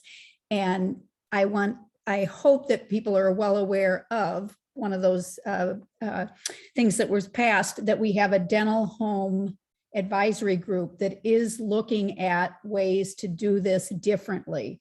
And I am a dental hygienist who believes that we can get to people at the right place, at the right time, with the right services. We're still going to need dental offices, and we're still going to need fillings and all of that. But let's do more upstream. This is what Blue Cross was talking about in the dental coordinators. This is what CDS does and many of the critical access providers. But let's make the system facilitate that and track it so that we know what we're doing. And then I guess if I'm going to make this into a question, I'm going to couch it with the other thing that Senator McEwen, may you be as fierce and persistent an oral health advocate as Representative Liebling, because we need you guys. And thank you, Matthew. I wanted to say Matthew too. Thank you for inviting these guys and for being such an oral health advocate. But how can, from your perspective, how can we keep the bipartisan support for improving oral health so that we spend less, we waste fewer dollars on medical care and emergency department and use? How can we keep this past session's innovations moving forward. That is so important to me, that we move forward, all of us working in new ways.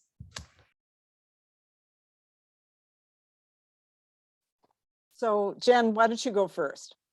Okay, well, I'll look to you for some better specifics, because as all of you know, Representative Liebling has been, this is her wheelhouse, and she's been working on these issues for a long time and knows a lot about the specifics.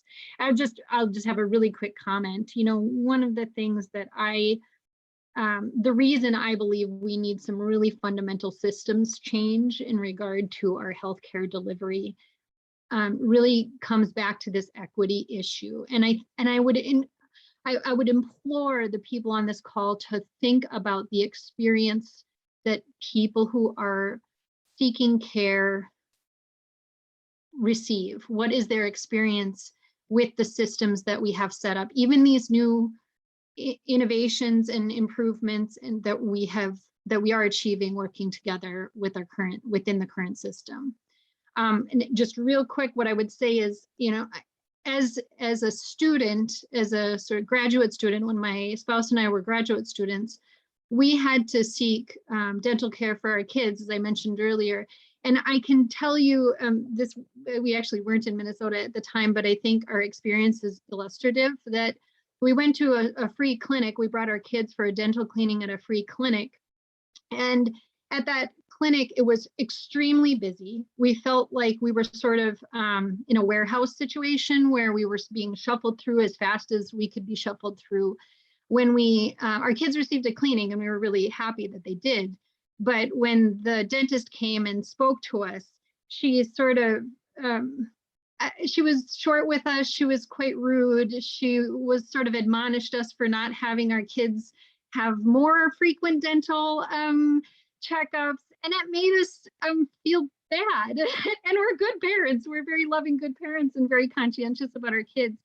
But that experience, and then also when we were on Minnesota Care as students, it was so confusing, and we were constantly being forced to sort of prove our eligibility, and then we'd send in proofs and then get a letter that we were canceled, and then have miscommunications between when we were providing information and when we were getting, it was just such a headache and such a pain, and really not respectful of us as people. And so I think I really want to implore all of you to think about those experiences, that when we have a system like we do now, where there are tiers set up and it's a pay-to-play system, if you have enough money, you get excellent care. You will get world-class, best healthcare, dental care that is available. But if you are somebody who cannot afford that, you might, as Representative Liebling said, have a plan, but still be paying through the nose and not be getting the care that you need, even though you're working and you have a plan and some kind of coverage. Or you may be in a situation like my spouse and I were in, where you're like working poor and you're trying to make it through and get the care that you need or get the care that your kids need, and made to feel really second class, that you're not getting the same kind of dignity in care that other people are getting, simply by virtue of you not having the wealth to be able to pay for it. So I just implore people to keep that in mind as we're working on these solutions together, whether we're working within the current system that we have or thinking bigger and better and trying to work for something better down the road. Thank you for So, that. Oh, go ahead. Yeah, did you want me to just? Yes, sorry. Yeah. So, well, thank you for that, Jen. That was really, I agree with everything you say there. And just going back, I think, Deb, about buy-in and how do we keep buy-in with Republicans? Because, you know, and I would just say that I think that the folks on this call, the community for dental access, broadly speaking, has done a really good job of that. And you know, I'll tell you, our bill on the floor, our omnibus HHS bill, which I would say is the best HHS bill in a generation, not only for dental care, but for so many other things, almost every Republican in the House voted against it, or all of them maybe. Right? In the Senate, it was a bipartisan bill, you know, that was the one the Senate passed, same bill. In the House, they all voted no, which I think gave some of them heartburn because of the dental part, because many of them who have been on the HHS committees over the years have talked and advocated for improved dental access. And why is that? Well, it's partly because all of you have advocated to them, and also because their own constituents are not getting the care they need and are contacting them. That's it. And so what I would ask people on this call to do, and I'm sure you don't need me to say it, but you know, talk to your patients, talk to the people you know in all of your communities about making sure that their legislators know how important it is to get dental care. And that when you're on these public programs, you are covered for dental care and you expect it to be available to you because you're also a Minnesotan and also a taxpayer, as a matter of fact, and a voter. So I think that public pressure and that continued education of legislators is critical. This should not be a partisan issue.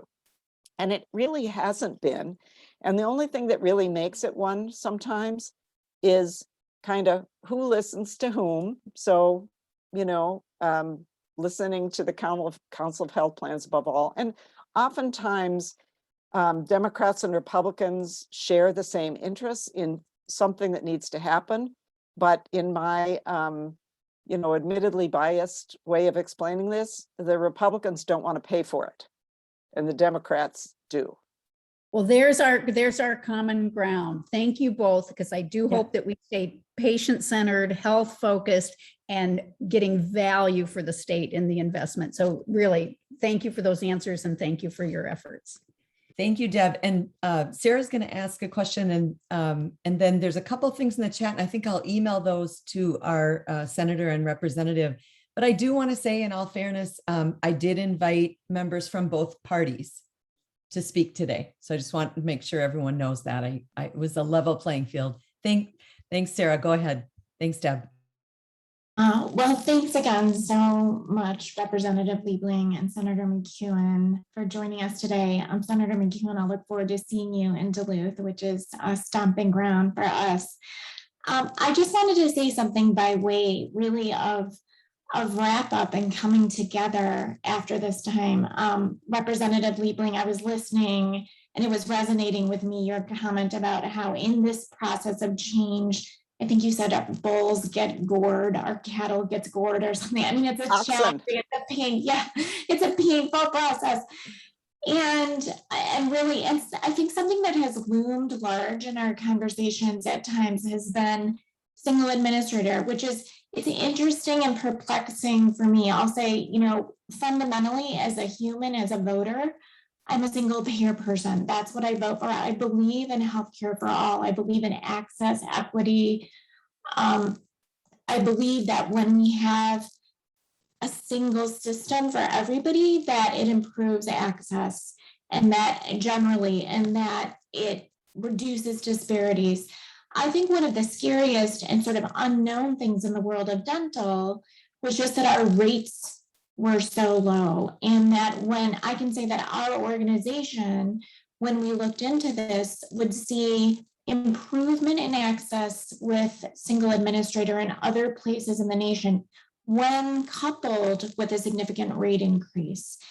And what I'm getting at here is just that, to me, it seems that finally this last legislative session, we did it. And Representative Liebling, you were mentioning that, like this historic reservation, which raised the votes, it raised the level so that we could finally release things like critical access without being fearful that we would actually go under. That was our fear, that if we lost those add-ons or those payments, that we would not be able to function anymore. So I just wanted to say that, because I think there have been times through this process where there's been tension among people who agree and want the same things because of that, those fears around it, the fear that we would lose something. And so thank you for coming together, going through this really intensive process last year. and getting us to the place where we have a significant rate increase. I feel I can sleep at night. I feel like I'm not going to lose that I'm not going to lose this organization, which is really about access to care for 37,000 vulnerable children, pregnant women, and family members annually. That's a huge win. And whatever the mechanism is, whether access is improved through the plans during this interim process, or whether we go to a single administrator, our boats have been lifted, our capacity, and I want to say it's like not about audit. We're here to serve, but our ability to serve is sustained. And just thank you all so much for that. Thank you, Sarah. Thank you, Senator McEwen. Thank you, Representative Liebling. Matthew Bergeron had to run. I don't know if I should say this, but from 9 o'clock until 11, he's been dealing with a sick son, little tiny boy. And he took this while his son was sleeping. He was with us and he just woke up. So he's saying, I'll say goodbye on behalf of Matthew. Thank you so much, everyone. This was more than I could have asked for, this time that we spent together. And it was special because you were all here and we participated together. Through email and websites and things, I'll share all these resources with all the participants. And I just want to thank everyone, and especially thank, just all of our presenters for today. And thank you, everyone, and look forward to our next event, our next opportunity to talk. Thank you. Bye.